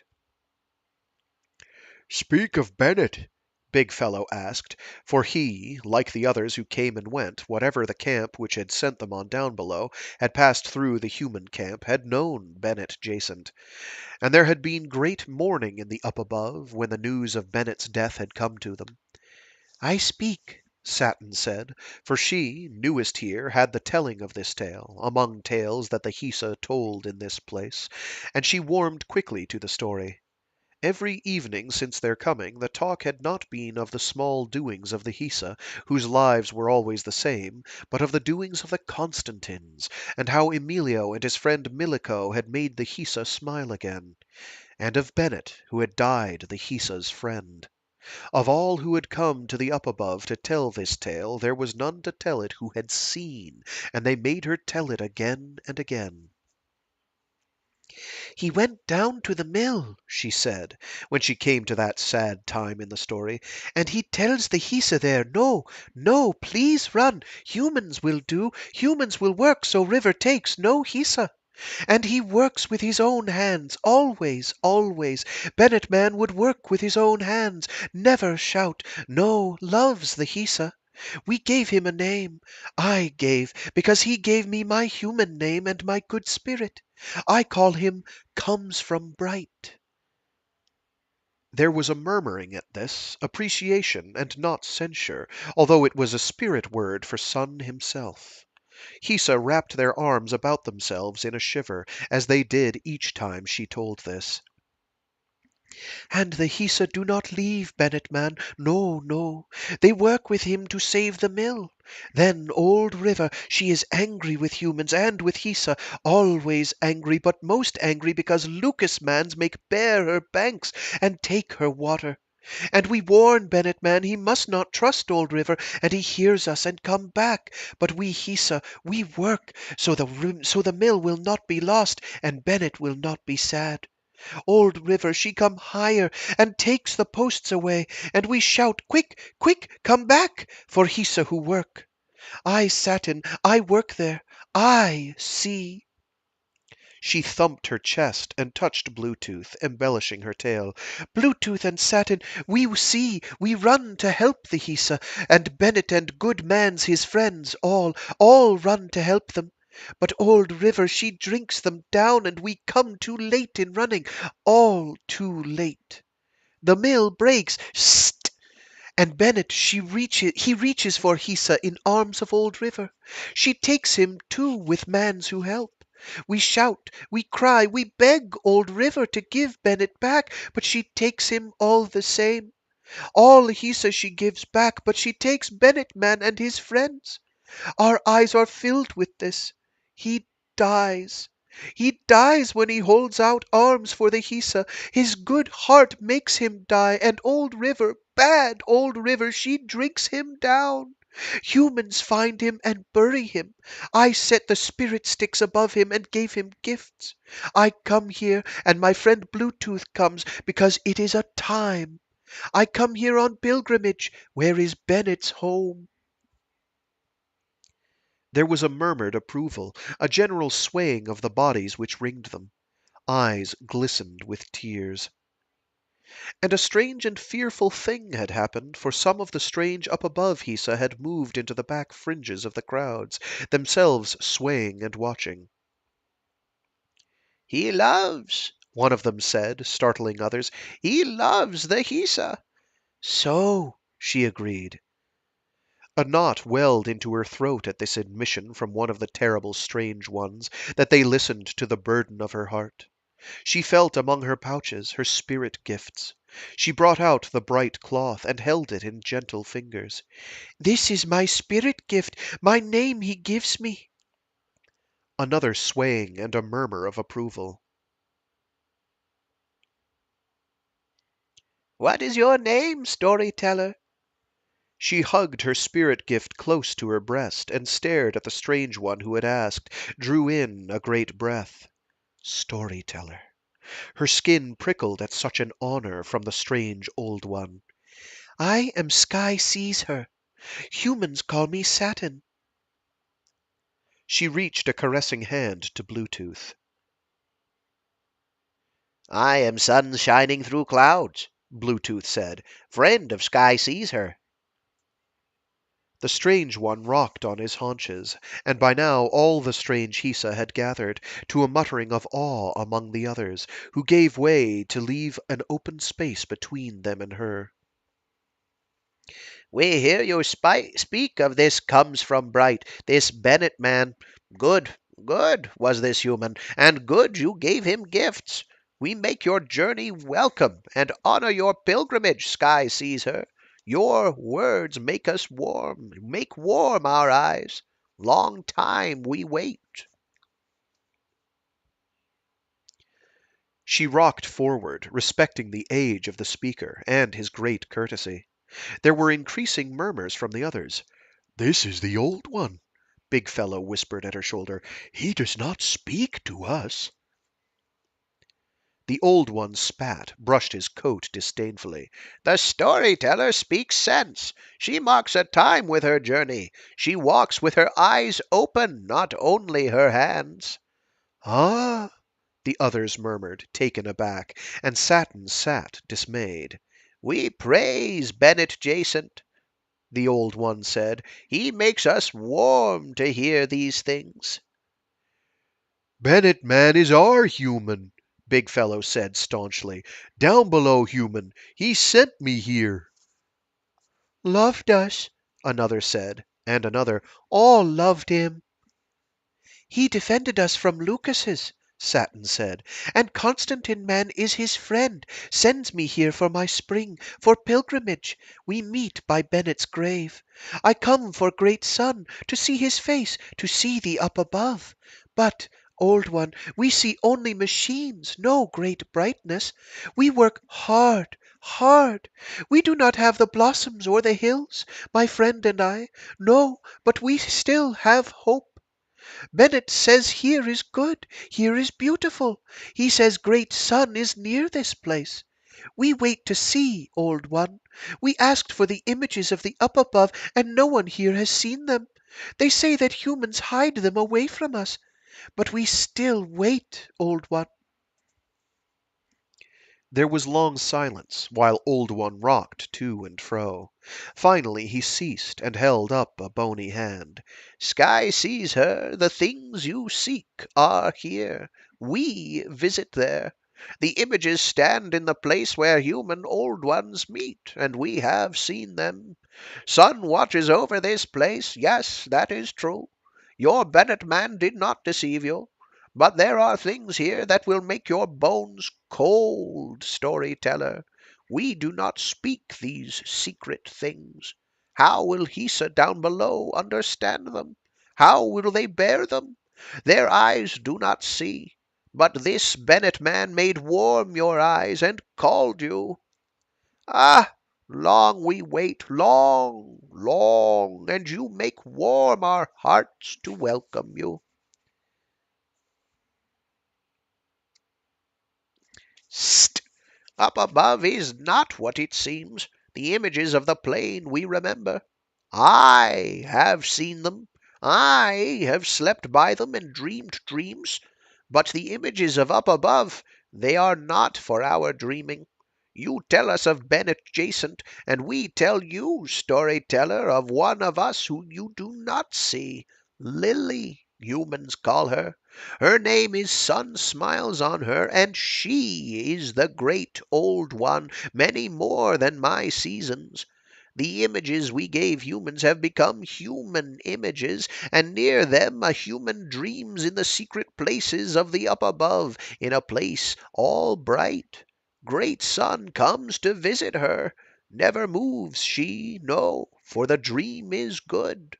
She lies all in bright, her eyes are warm with sun, the stars dance for her. She watches all the up above on her walls, perhaps watches us in this moment. She is the image which watches us. The great Old One cares for her, loves her, this Holy One. Good, good is her love, and she dreams us all the up above, and her face smiles forever upon great Sun. She is ours. We call her Sun her friend. "Ah!" the gathering murmured, stunned at such a thing. One mated to great Sun himself. "Ah!" Satin murmured with the others, hugged herself, and shivering, leaned forward. Shall we see this good human? No, said Old One shortly. Only Lily goes there, and myself. Once I saw. Satin sank back, profoundly disappointed. Perhaps there is no such human. Bluetooth said. Now Old One's ears lay back, and there was an intake of breath all about them. It is a time, said Saturn, and my journey. We come very far, Old One, and we cannot see the images, and we cannot see the dreamer. We have not yet found the face of Sun. Old One's lips pursed and relaxed several times. You come, we show you. This night you come, next night others. If you are not afraid, we show you a place. It has no humans in it for a short time. 1 hour. Human counting. I know how to reckon. You come? From Bluetooth there was not a sound. Come, Satin said, and felt his reluctance as she tugged at his arm. Others would not. There were none so daring, or so trusting of the strange Old One. Old One stood up, and 2 of his company with him. Satin did, and Bluetooth stood up more slowly. I go too, Big Fellow said, but none of his companions came with him to join them. Old One surveyed them with a curious mockery, and motioned them to come, down the tunnels, into the further ways, tunnels where Hisa could move without masks, dark places where one must climb far on thin metal, and where even Hisa must bend to walk. He is mad, Bluetooth hissed finally into her ear, panting. And we are mad to follow this deranged Old One. They are all strange who have been here long. Satin said nothing, not knowing any argument but her desire. She feared, but she followed, and Bluetooth followed her. Big Fellow trailed along after all of them. They panted when they must go a long way bent or climb far. It was a mad strength that the Old One and his 2 fellows had, as if they were used to such things and knew where they were going. Or perhaps, the thought chilled her bones, it was some bizarre humor of the Old One to strand them deep in the dark ways, where they might wander and die lost, to teach the others a lesson. And just as she was becoming convinced of that fear, the Old One and his companions reached a stopping place and drew up their masks, indicating that they were at a place which would break into human air. Satin swept hers up to her face, and Bluetooth and Big Fellow did so only just in time, for the door behind them closed and the door before them opened on a bright hall, white floors, and the green of growing things, and here and there scattered humans coming and going in the lonely large space. Nothing like the docks. Here was cleanliness and light, and vast dark beyond them, where Old One wished to lead them. Satin felt Bluetooth slip his hand into hers, and Big Fellow hovered close to both of them as they followed, into a darkness even vaster than the bright place they had left, where there were no walls, only sky. Stars shifted about them, dazzling them with the motion, magical stars which changed from place to place, burning clear and more steadily than ever Downbelow saw them. Satin let go the hand which held hers and walked forward in awe, gazing about her. And suddenly light blazed forth, a great burning disk spotted with dark, flaring with fires. Sun, Old One intoned. There was no brightness, no blue, only dark and stars and the terrible, close fire. Satin trembled. there is dark, Bluetooth objected. How can there be night where sun is? All stars are kindred of great sun, said Old One. This is a truth. The brightness is illusion. This is truth. Great sun shines in darkness, and he is large, so large we are dust. He is terrible, and his fires frighten the dark. This is truth. Sky sees her. This is the true sky. This is your name. The stars are like great sun, but far, far from us. This we have learned. See, the walls show us the up above itself, and the great ships, the outside of the docks. And there is down below. We are looking on it now. Where is the human camp? Big Fellow asked. Where is Old River? The old world is round like an egg, and some of it faces away from sun. This makes night on that side. Perhaps if you looked closely you might see Old River. I have thought so.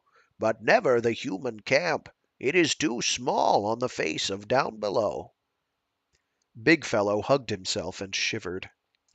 But Satin walked amongst the tables, walked into the clear place, where great sun shone in his truth, overcoming the dark. Terrible he was, orange like fire, and filling all with his terror. She thought of the dreaming human called Sun her friend, whose eyes were forever warmed with that sight, and the hair lifted on her nape. And she stretched wide her arms and turned, embracing all the sun, and his far kindred, lost in them, for she had come to the place which she had journeyed to find. She filled her eyes with the sight, as Sun looked at her, and she could never be the same again, forever.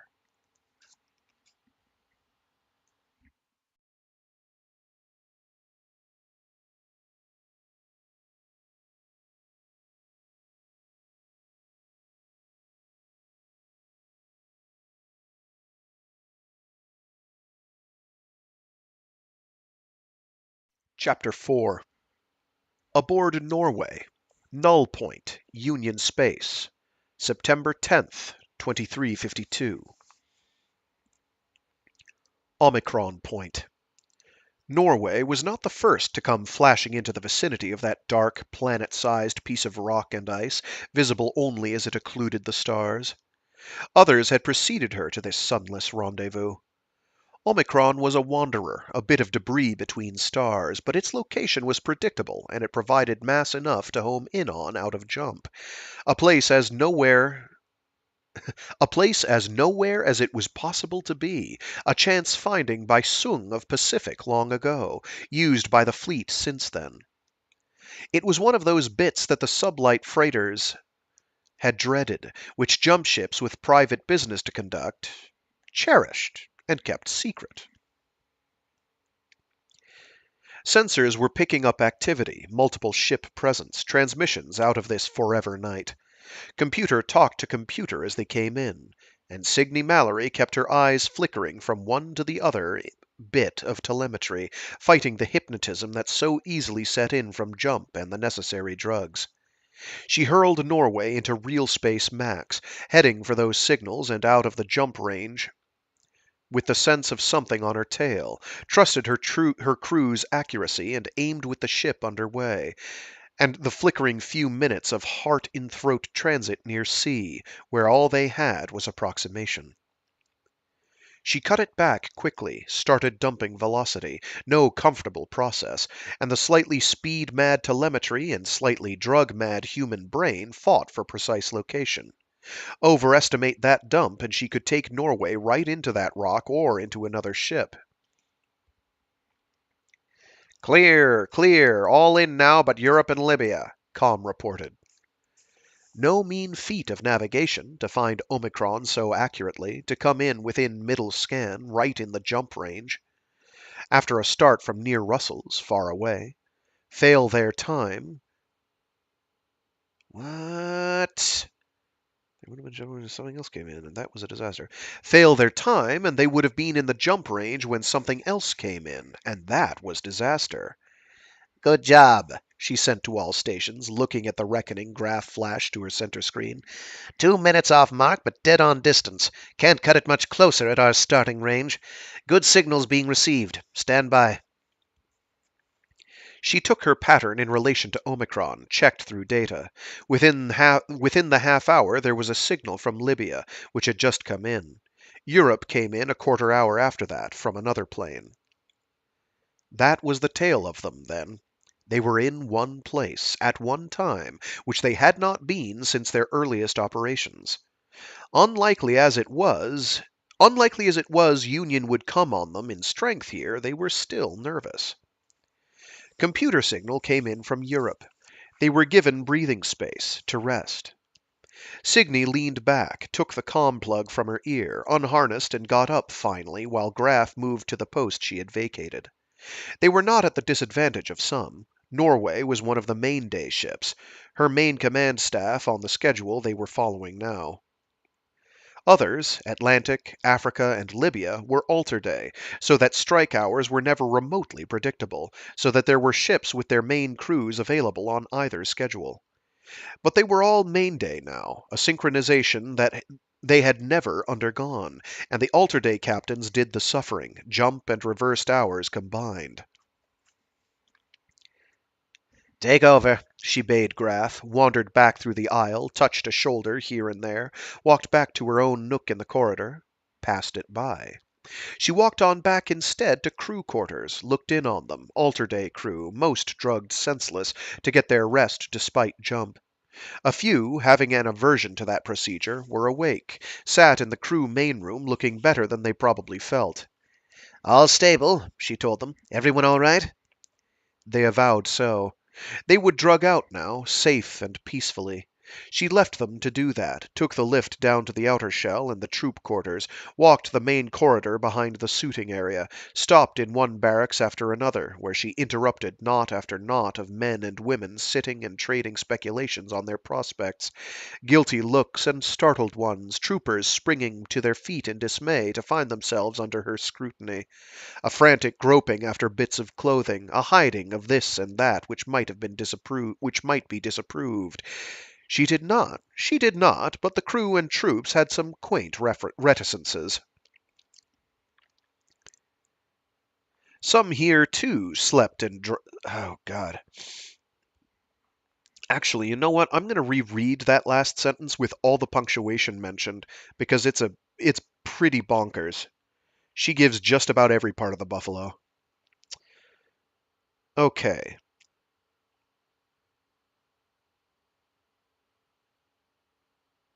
Actually, let me go through the whole paragraph, because the whole paragraph has a lot going on. Some here, too, slept drugged, unconscious in their bunks. Most did not. Gambled, in many a compartment, while the ship shot her own dice with the deep, while flesh and ship seemed to dissolve and the game continued on the other side of a far-stretched moment. All right, so I am going to read that whole paragraph. It's several lines, most of it taken up by one big sentence in the middle. That's, I don't know, most of its length. So it's right after all stable, she told them. Everyone all right? And then it starts. They avowed so, period. They would drug out now, comma, safe and peacefully, period. She left them to do that, comma, took the lift down to the outer shell and the troop quarters, comma, walked the main corridor behind the suiting area, comma, stopped in one barracks after another, comma, where she interrupted knot after knot of men and women sitting and trading speculations on their prospects. Ellipsis. Guilty looks and startled ones, comma, troopers springing to their feet in dismay to find themselves under her scrutiny, comma, a frantic groping after bits of clothing, comma, a hiding of this and that which might be disapproved, semicolon. She did not, comma, but the crew and troops had some quaint reticences, period. Some here too slept drugged, comma, unconscious in their bunks, semicolon. Most did not, ellipsis. Gambled, comma, in many a compartment, comma, while the ship shot her own dice with the deep, comma, while flesh and ship seemed to dissolve and the game continued on the other side of a far stretched moment, period. Just so you know what I'm up against here, reading this aloud.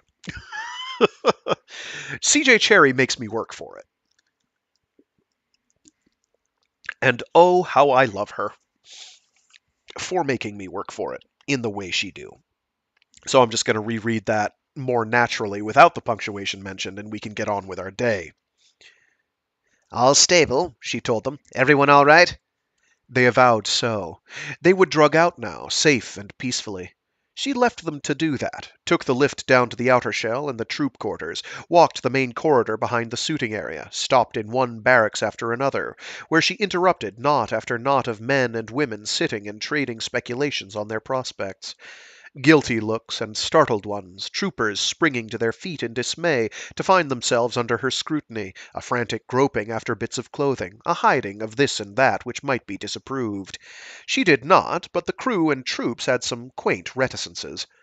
Some here, too, slept drugged, in many a compartment, while the ship shot her own dice with the deep, while flesh and ship seemed to dissolve and the game continued on the other side of a far-stretched moment. Going to be a bit slow down here, she would say in each case. We're in pattern and we're all stable. At your ease down here, but keep yourselves within a minute's prep for moving. No reason to think there's a problem, but we take no chances. Di Jans intercepted her in the main corridor after the third such visit, nodded courtesy, walked with her through this private domain of his, seeming pleased in her presence among his command. Troops braced when Di walked with her, came to blank attention. Best, she thought, to pull the pretended inspection, just to let them know command had not forgotten them down here. What was coming was the kind of operation the troops dreaded, a multiple ship strike, which raised the hazard of getting hit. And the troops had to ride it out blind, useless, jammed in the small safety the inner structure of the ship could afford them. There were no braver when it came to walking into possible fire, boarding a stopped merchanter, landing in some ground raid, and they took it in stride, the usual strike. Norway sweeping in alone, hit and run. But they were nervous now. She had heard it in the muttered comments which filtered over. Open comm. Always open. Norway tradition, that they all knew what was going on, down to the newest troopers. They obeyed, would obey, but their pride was hurt in this new phase of the war, in which they had no use. Important to be down here now, to make the gesture. Queasy as they were with jump and drugs, they were at their lowest, and she saw eyes brighten at a word, a touch on the shoulder in passing. She knew them by name, every one, called them by name, one and another of them. There was Mahler, whom she had taken from Russell's refugees, looking particularly sober and no little frightened. Key from a merchanter. Di had come years ago the same way. Many, many more.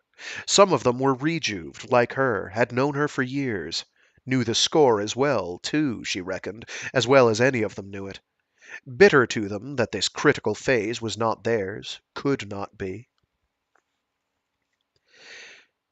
She walked the dark limbo of the forward hold, round the cylinder rim, into the either way world of the ridership cruise, a place like home, a memory of other days, when she had had her quarters in such a place, this bizarre section where the crews of the in-system fighters, their mechanics, prep crews, lived in their own private world.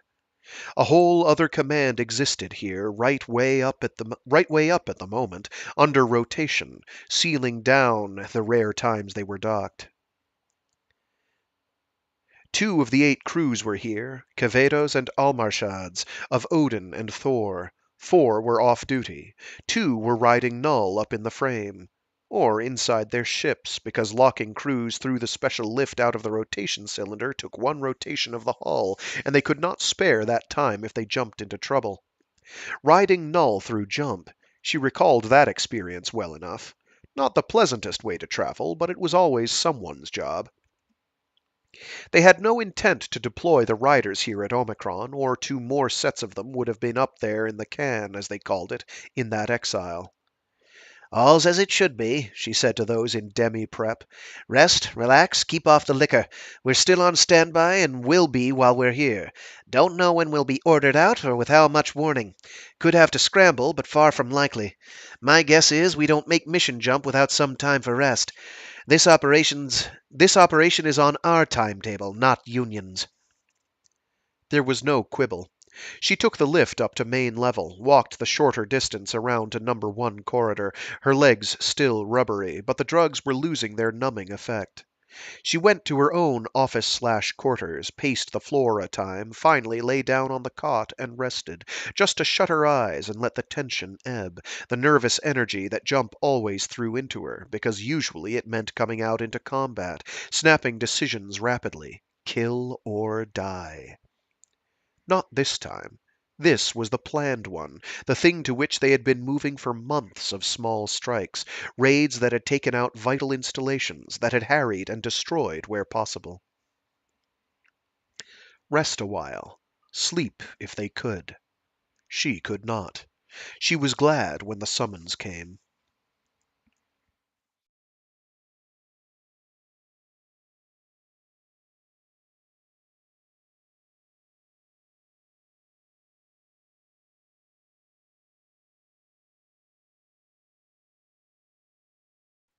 It was a strange feeling to stand again in the corridors of Europe, stranger still to find herself in the company of all the others seated in the flagship's council room. An eerie and panicky feeling, this meeting of all of them who had been working together, unmet these many years, who had so zealously avoided each other's vicinities except for brief rendezvous for the passing of orders ship to ship. In recent years it was unlikely that Mazian himself had known where all his fleet was, whether particular ships survived the missions on which they were sent, or what mad operations they might be undertaking solo. They had been less a fleet than a guerrilla operation, skulking and striking and running. Now they were here, the last 10, the survivors of the maneuvers. Herself, Tom Edger of Australia, lean and grim-faced, big Mika Kreshov of Atlantic, perpetually scowling, Carlo Mendez of North Pole, a small, dark man of quiet manner. There was Chanel of Libya, who had gone on rejuve. His hair had turned entirely silver since she had seen him a year ago. There was dark-skinned Pori of Africa, an incredibly grim man. Cosmetic surgery after wounds was not available in the fleet. Q of India, silk soft and confident. Sung of Pacific, all efficiency. Kant of Tibet, another of Sung's stamp. And Conrad Mazian, silver-haired with rejuve, a tall, handsome man in dark blue, who leaned his arms on the table and swept a slow glance over them. It was intended for effect. Possibly it was sincere affection, that open look. Dramatic sense and Mazian were inseparable. The man lived by it. Knowing him, knowing the manner of him, Signy still found herself drawn in by the old excitement. No preliminaries, no statement of welcome, just that look and a nod. Folders are in front of you, Mazian said. Closest security. Codes and coordinates are in those. Carry them back with you and familiarize your key personnel with the details, but don't discuss anything ship to ship. Key your comps for alternatives A, B, C, and so on, and go to them by that, according to the situation. But we don't reckon to be using those alternatives. Things are set up as they should be. Schematic. He called an image up to the screen before them, showed them the familiar area of their recent operations, which by stripping away vital personnel and leaving chaos on the stations, left one lone, untampered station like the narrowing of a funnel toward Pell, toward the wide straggle of hinder stars. One station. Viking. Signy had figured the pattern long since, the tactic old as earth, old as war, impossible for Union to resist, for they could not allow power in vacuum, could not allow the stations they had struggled to gain to fall into disorder, plundered of technicians and directors and security forces, deliberately allowed to collapse. Union had started this game of station taking. So they had rammed stations down Union's throat. Union had then to move in or have stations lost, had to supply techs and other skilled personnel to replace the ones evacuated, and ships to guard them, quickly, one after the other. Union had had to stretch even its monster capacity to hold what it had been given to digest. It had had to take Viking whole, with all the internal complications of a station never evacuated. Take it latest, because by ramming stations down Union's gullet in their own rapid sequence, they had dictated the sequence and direction of Union's moves of ships and personnel. Viking had been last. Central to the others, with desolation about it, stations struggling to survive. All indication is, Mazian said softly, that they have decided to fortify Viking. Logical choice. Viking's the only one with its comp files complete, the only one where they've had a chance to round up all the dissidents, all the resistance, where they could apply their police tactics and card everyone instantly. Now it's all clean, all sanitary for their base of operations. We've let them throw a lot into it. We take out Viking and hit at the others that are hanging by a thread in terms of viability. And then there's nothing but a far waste between us and Fargon, between Pell and Union. We make expansion inconvenient, costly. We herd the beast to its wider pastures in the other direction, while we can. You have your specific instructions in the folders. The fine details may have to be improvised within certain limits, according to what might turn up in your sectors. Norway, Libya, India, Unit 1. Europe, Tibet, Pacific, 2. North Pole, Atlantic, Africa, 3. Australia has its own business. If we're lucky, we won't face anything at our and if we're lucky, we won't face anything at our rear, but every contingency is covered. This is going to be a long session. That's why I let you rest. We'll simulate until there are no more questions.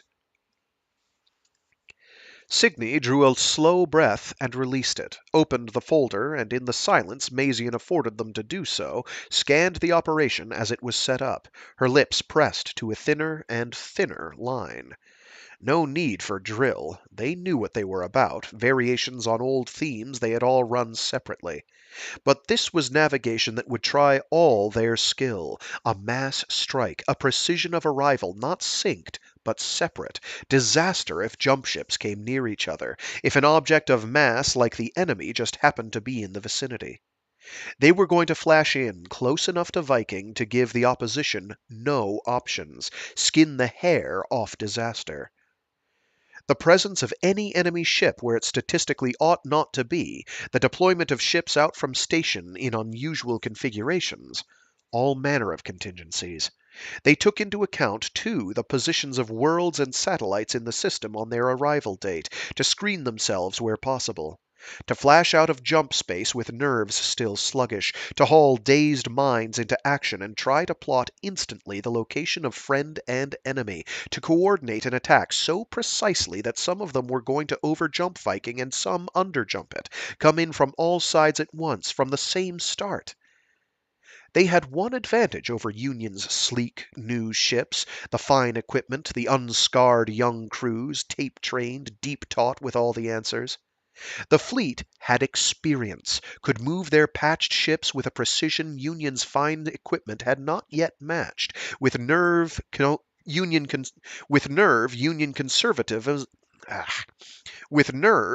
conservatism, and adherence to the book discouraged in its captains. They might lose a carrier in this kind of operation, maybe more than one, come jolting in too close, take each other out. The odds were in favor of its happening. They rode Mazian's luck, that it would not. That was their edge, that they would do what no one sane could do, and shock aided them. The schematics appeared, one after the other. They argued, for the most part listened and accepted, for there was little to which they wished to object. They shared a meal, returned to the briefing room, argued the last round. "1 day for rest," Mazian said. "We go at main dawn, day after tomorrow. Set it up in comp. Check and double check." They nodded, parted company, each to his own ship, and there was a peculiar flavor to the parting as well, that when next they met, they would be fewer. "See you in hell," Chanel muttered, and Pori grinned. A day to get it all into comp, and the appointment was waiting.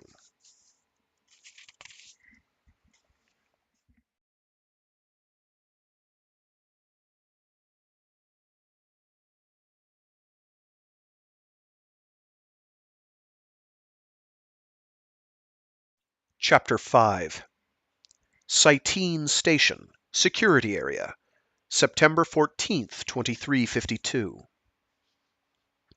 Ayres awoke, not sure what had wakened him in the quiet of their apartments. Marsh had gotten back, the latest fright they had had, when he failed to rejoin them after recreation. Tension afflicted Ayres. He realized that for some time he had slept tense, for his shoulders hurt and his hands were clenched, and he lay still now with sweat gathered on his face. Not sure what had caused it. The war of nerves had not ceased. Azov had what he wanted, a message calling Mazian in. They quibbled now over some points of secondary agreements for the future of Pell, which Jacoby professed to hand to Union. They had their recreation time, that much, but they were detained in conferences, harassed by petty tactics the same as before. It was as if all his appeal to Azov had only aggravated the situation, for Azov was not accessible for the last 5 days. Gone, the lesser authorities insisted, and the difficulties raised for them now had the taint of malice. Someone was astir outside. Soft footsteps. The door slid back unannounced. Diaz's silhouette leaned into it. Sigast, she said. Come. You must come. It's Marsh. He rose and reached for his robe, then followed Diaz. Karl Bella was stirring from his room likewise, next door to him. Marsh's room was across the sitting room, next to Diaz's, and the door was open. Marsh hung, gently turning, by his belt looped from a hook which had held a movable light. The face was horrible. Ayres froze an instant, then dragged back the chair which had slid on its track, climbed up, and tried to get the body down. They had no knife, had nothing with which they might cut the belt. It was embedded in Marsh's throat, and he could not get it free and support the body at once. Bella and Diaz tried to help, holding the knees, but that was no good. We've got to call security, Diaz said. Ayres climbed down from the chair, hard breathing, stared at them. I might have stopped him, Diaz said. I was still awake. I heard them moving about, a great deal of noise, then strange sounds. When they had stopped so suddenly and so long, I finally got up to see. Ayres shook his head, looked at Bella, then stalked out to the sitting room and the comm panel by the door, punched through a request to security. "One of us is dead," he said. "Put me through to someone in charge." "Request will be delayed," the answer came back. "Security is on its way." The contact went dead, no more informative than usual. Ayres sat down, head in hands, tried not to think of Marsh's horrible corpse slowly spinning in the next compartment. It had been coming. He had feared worse, that Marsh would break down in his tormentor's hands. A brave man, after his own fashion, he had not broken. Ayres tried earnestly to believe that he had not. Or guilt, perhaps? Remorse might have driven him to suicide. Diaz and Bella sat down nearby, waited with him, faces stark and somber, hair disordered from sleep. He tried to comb his own with his fingers. Marsh's eyes. He did not want to think of them. A long time passed. What's keeping them? Bella wondered, and Ayres recovered sense enough to glance up harshly at Bella, reprimand for that show of humanity. It was the old war. It continued even in this, especially after this. Maybe we should go back to bed, Diaz said. At other times, in other places, a mad suggestion. Here it was sanity. They needed their rest. A systematic effort was being made to deprive them of it. A little more, and they would all be like Marsh. "Probably they will be late," he agreed aloud. "We might as well." They quietly, as if it were the sanest thing in the world, retired to their separate rooms. Ayres took off his robe and hung it over the chair by his bed, reckoning anew that he was proud of his companions, who had held up so well, and that he hated Union. It was not his business to hate, only to get results. Marsh, at least, was free. He wondered what Union did with their dead. Ground them up, perhaps, for fertilizer. That would be typical of such a society. Economical. Poor Marsh. It was guaranteed that Union would be perverse. He had no sooner settled into bed, reduced his mind to a level that excluded clear thought, closed his eyes in an attempt at sleep, than the outer door whisked open. The tread of booted feet sounded in the sitting-room. His door was rudely pulled back, and armed soldiers stood silhouetted against the light. With studied calm he rose to his feet. "Dress," a soldier said. He did so. There was no arguing with the mannequins.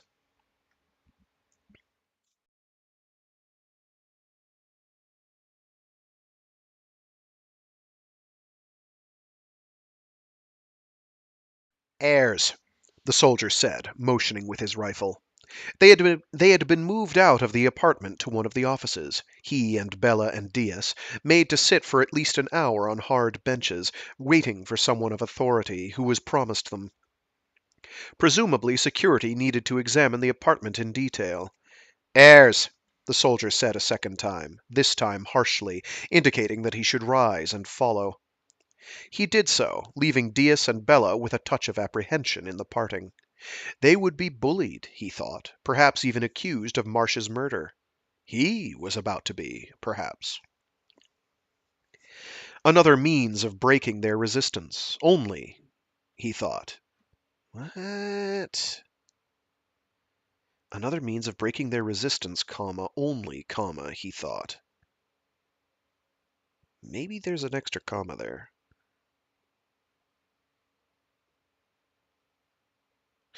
Another means of breaking their resistance only, he thought. He might be in Marsh's place. He was the one separated from the others. He was taken out of the office, brought among a squad of soldiers in the outer corridor, hastened farther and farther from the offices, all from all the ordinary places, taken down in a lift, marched along another hall. He did not protest. If he stopped, they would carry him. There was no arguing with these mentalities, and he was too old to submit to being dragged down a hall. It was the docks.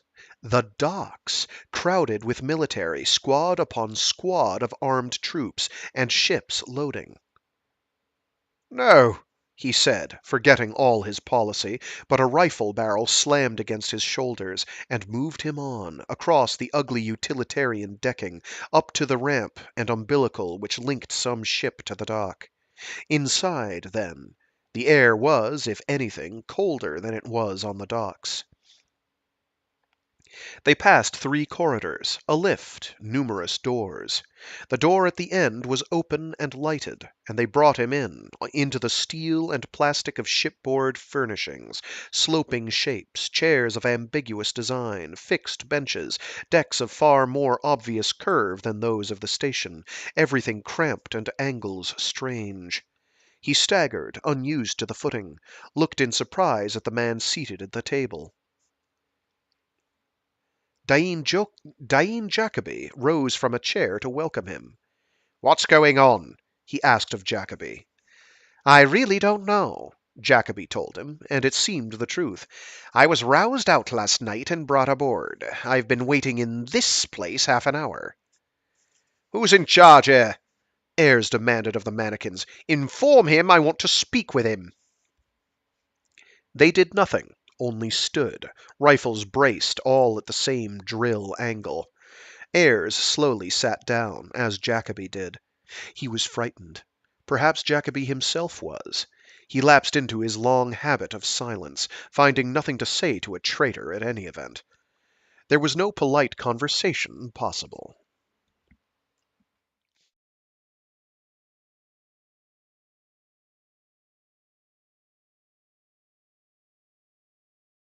The ship moved, a crash echoing through the hull and the corridors and disturbing them from their calm. Soldiers reached for handholds as the moment of queasy null came on them. Freed of station's grav, they had a moment yet to acquire their own, as ship's systems took over. Clothes crawled unpleasantly, stomachs churned. They were convinced of imminent falling, and the falling, when it came, was a slow settling. We've left, Jacoby muttered. It's come, then. Ayres said nothing, thinking in panic of Bela and Diaz, left behind. Left. A black-clad officer appeared in the doorway, and another behind him. Azov. "Dismissed," Azov said to the mannequins, and they went out in silent order. Ayres and Jacoby rose at once. What's going on? Ayres asked directly. What is this? "Citizen Ayres," said Azov, "we are on defensive maneuvers." My companions, what about them? "They are in a most secure place, Mr. Ayres. You've provided us the message we desired. It may prove of use, and therefore you are with us. Your quarters are adjoining, just down that corridor. Kindly confine yourself there." What's happening? he demanded, but the aide took him by the arm and escorted him to the door. He seized the frame and resisted, casting a look back at Azov. What's happening? "We are preparing," Azov said, "to deliver Mazian your message, and it seems fit for you to be at hand, if further questions are raised. The attack is coming. I make my guess where, and it will be a major one. Mazian doesn't give up stations for nothing. And we're going, Mr. Ayres, to put ourselves where he has obliged us to stand. Up the wager, as it were. He's left us no choice, and he knows it. But of course, it's earnestly to be hoped that he will regard the authority you have to recall him. Should you wish to prepare a second, even more forceful message, facilities will be provided you." To be edited by your experts. Azov smiled tautly. "Do you want the fleet intact? Frankly, I doubt you can recover it. I don't think Mazian will regard your message, but as he finds himself deprived of bases, you may yet have a humanitarian role to fill." Ayres said nothing. He reckoned silence even now the wisest course. The aide took him by the arm and drew him back down the corridor, showed him into a barren compartment of plastic furniture, and locked the door. He paced a time, what few paces the compartment allowed. In time he yielded to the weariness in his knees and sat down. He had managed badly, he thought. Diaz and Bela were wherever they were, on a ship or still on the station, and what station they had been on he still did not know. Anything might happen. He sat shivering, suddenly realizing that they were lost, that soldiers and ships were aimed at Pell and Mazian, for Jacoby was brought along too. Another humanitarian function. In his own stupidity he had played to stay alive, to get home. It looked less and less likely. They were about to lose it all. A peace has been concluded, he had said in the simple statement he had permitted to be recorded, lacking essential codes. Security Council Representative Seagust Ayres, by authority of the Earth Company and the Security Council, requests the fleet make contact for negotiation. It was the worst of all times for Major Battle to be joined. Earth needed Mazian where he was, with all his ships striking at random at Union, a nuisance, making it difficult for Union to extend its arm earthward. Mazian had gone mad. Against Union's vast extent, to launch the few ships he had, and to engage on a massive scale, and lose.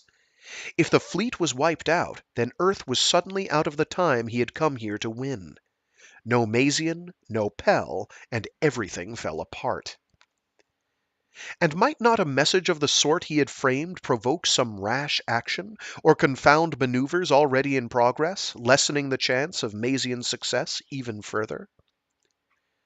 He rose, paced again the bowed floor of what it looked to be his final prison. Bowed floor? I'm never sure.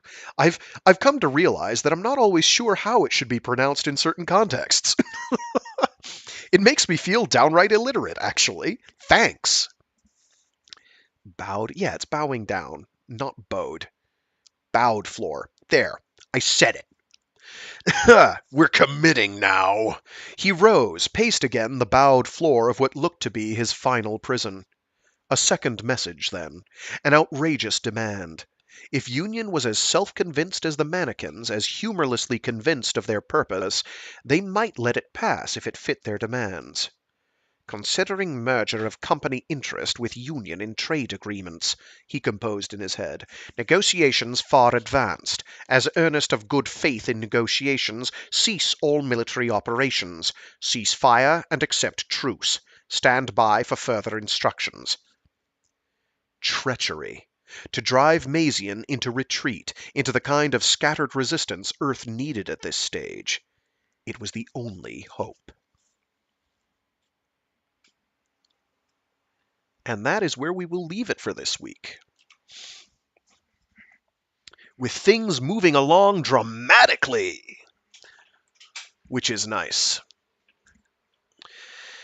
So yeah, we've got a hell of a thing going on. One of the things I really like about this book is the way it is telling events from multiple different perspectives. It doesn't necessarily repeat or have those characters repeat what they've experienced, but you get the sense of where they're coming from. A book series that does have characters repeat the status quo within their experience is I cannot remember the name of it. It's pretty good. I do want to read it on stream, but the first book in the series has people being absolutely the worst, like some shit that makes me squeamish. Very deeply fucked up shit, like people doing horrible things to each other. Um, it's less.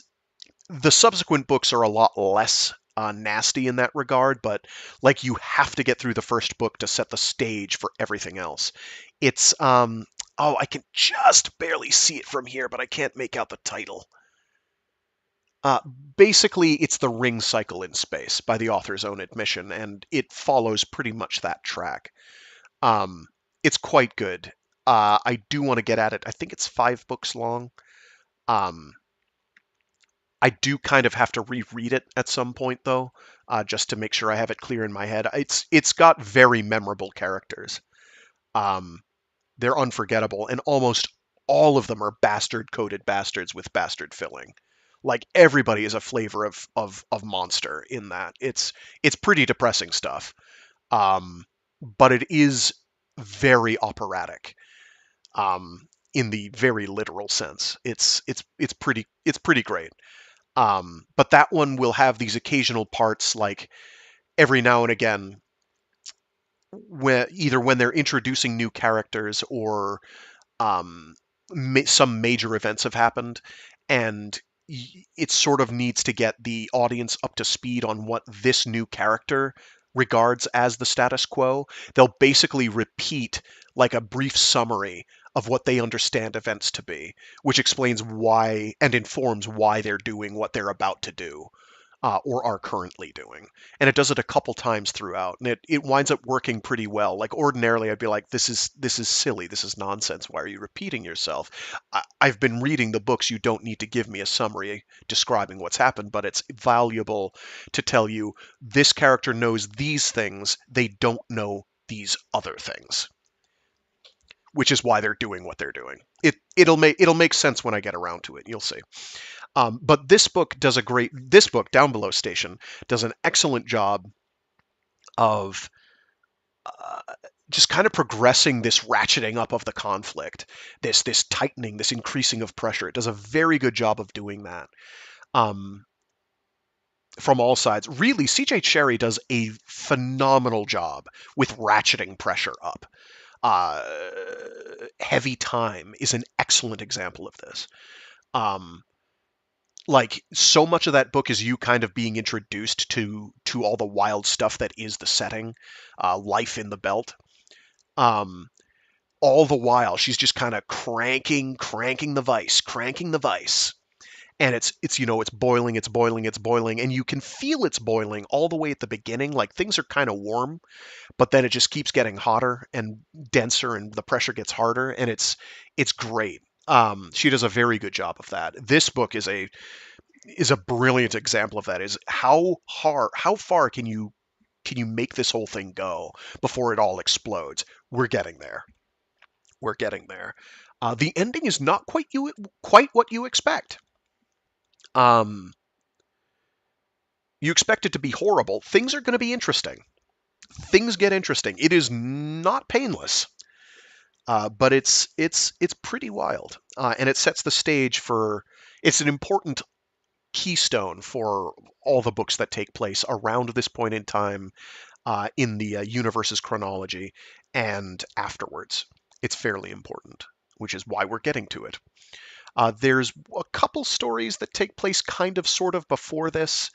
Um, when does Tripoint occur? When does Tripoint occur? I don't actually know when in the timeline Tripoint is because I haven't read it in years. I need to get around to that. There's one or two that are happening. Like Merchanter's Luck is happening either right after this or right alongside it, or right afterwards, uh, or right before. It's around then. Um, and Rim Runners, I think, is immediately after the events of this, if I'm remembering correctly. But then you have Cytine, which is a fair distance removed. Like things have sort of shaken out by Cytine, and Cytine is Union dealing with its own things, dealing with other issues other than Mazian's fleet. But it's pretty. It's really good. It's sometimes her prose is really brutal. I'm having a harder time with this than I was having with Heavy Time and Hellburners. Hellburner singular. Hellburners singular. Yes. Um, it could be because those were written afterwards. Certainly, Cytine isn't as hard to read. This one's a little rough around the edges, but it's still she conveys mountains of meaning based on context and subtext and other things, which I really admire. Sometimes it feels like it's a lot, but she's just really good. I can harp and hail and ramble about how brilliant C.J. Cherryh is at conveying movement of plot and narrative and world setting. I could do that forever. She's really good at it. Really, really good at it. While also having compelling characters. Characters that make you feel things. Sometimes it's disgust, sometimes it's empathy, sometimes it's pity, but she makes you feel things, which is nice. Um, anyway, that'll do it for today.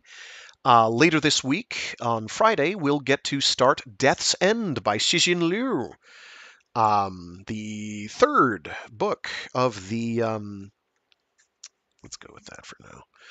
The third book of the Remembrance of Earth's Past trilogy, the last, as far as I'm concerned. Um,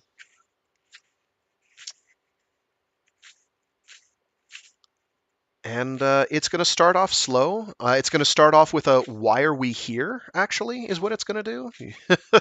I know the first time I was reading, I'm like, okay, so relevance. It will be relevant. I do promise that, but it'll be a while before it is relevant.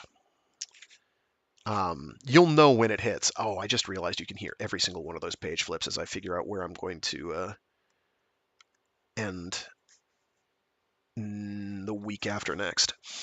Oh, okay. Let me steal this one right here. Plop. Alrighty. That has us booked out for the next 2 weeks. Very good. Yeah. And then next Monday we should be finishing up Full Metal Panic, is the hope. We might not actually, depending. I might have to make it a short one and cut it in half, which means it'll be less than an hour probably, which I don't like having to do, but if it's necessary, it's necessary. We'll figure it out. We'll figure it out. Yeah. After we finish Full Metal Panic, I haven't decided what I'm gonna do. Um, I have not. I have not decided. So dear.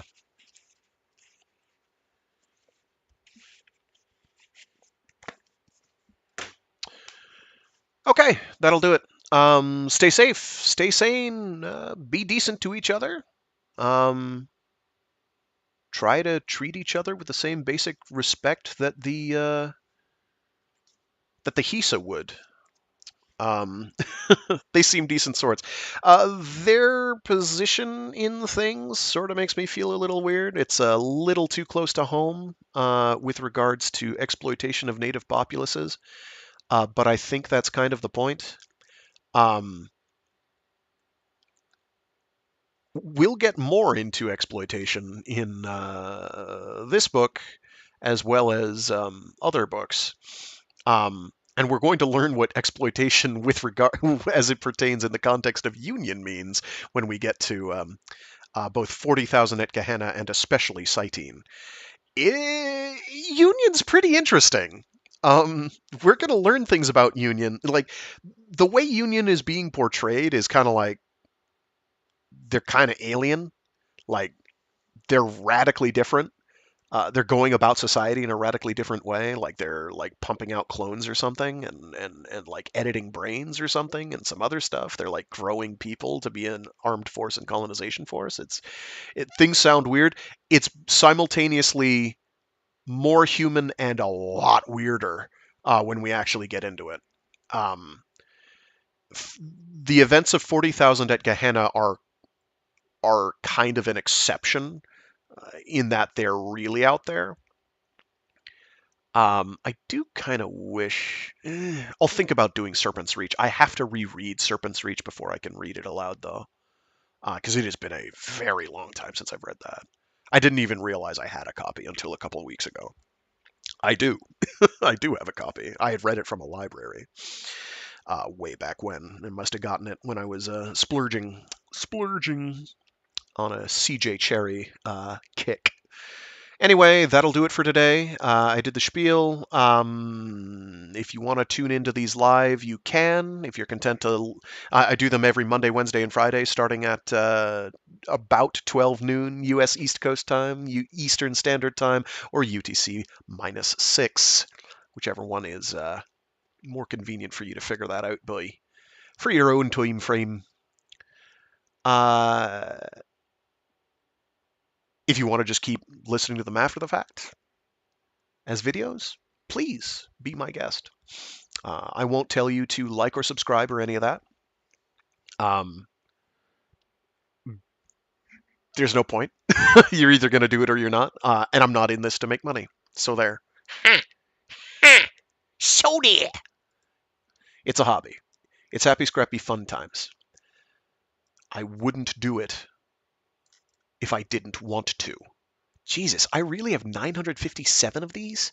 Ugh. Ugh.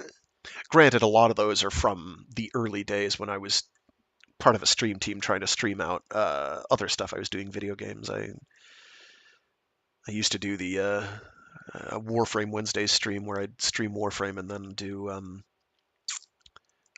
some giant robot or mecha adjacent game on Mondays, and then Fridays were always reading days. At some point, I might go back and do that for a little while, but Wednesdays for now are going to remain reading. And for Mondays, there's definitely some good mecha material that I could do. Like, what is it called? Doll's Nest just came out, which is kind of like um, Armored Core meets Dark Souls, in that you've got the world structure of Dark Souls, where it's kind of a series of it's somewhat open, but not perfectly open, like areas, and then you get components like you would in Armored Core, except not from missions, and you traverse the world and you bully enemies. And I don't think it has Estus flasks. Honestly, it's more like an Armored Core game, like a traditional Armored Core game, than at least based on the demo, than Armored Core 6 was. Armored Core 6 did not have a targeting area; it had hard locking. This has a targeting area. It's there's other things. There's more energy management involved. I was very pleased with the demo. Um, so we might get around to doing that on stream at some point. There's a bunch of other stuff that's come out in the intervening 2 years. And it gives me time to figure out what I'm going to do for more reading stuff. So there. Good stuff. Good times. But there's still plenty of stuff I'm going to read for Mondays, so that's probably not going to be for a while. I have not yet started my read through of the Zeta Gundam fan translations. I'm going to work on that. That is going to be something I want to chip through this year, which means latest next year start reading through some of those. Probably I can do some random BattleTech and Warhammer 40. Yeah, I feel confident doing like Warhammer 40k stuff for Mondays. Also, anything generally describable as cyberpunk. There's oh geez, who's that author? Jeff Sommers has this series of aggressively grim cyberpunk books that get kind of more apocalyptic as the series goes on. The first book is pretty good, though. Feels like a good cyberpunk noir thriller called The Electric Church. Um, that one I might do. I've considered doing that one. I know people have asked for Neuromancer, so I might fit it in on Mondays. Cyberpunk stuff is not terribly adjacent to anything giant robot related, but I'm willing to put it in the same general oeuvre, given that it's got there's some conceptual overlaps that tend to overlap between the two genre conventions as well as ideas. Anywho, that's it for me. I've yammered long enough. Have a good one, folks. I'll see you next time.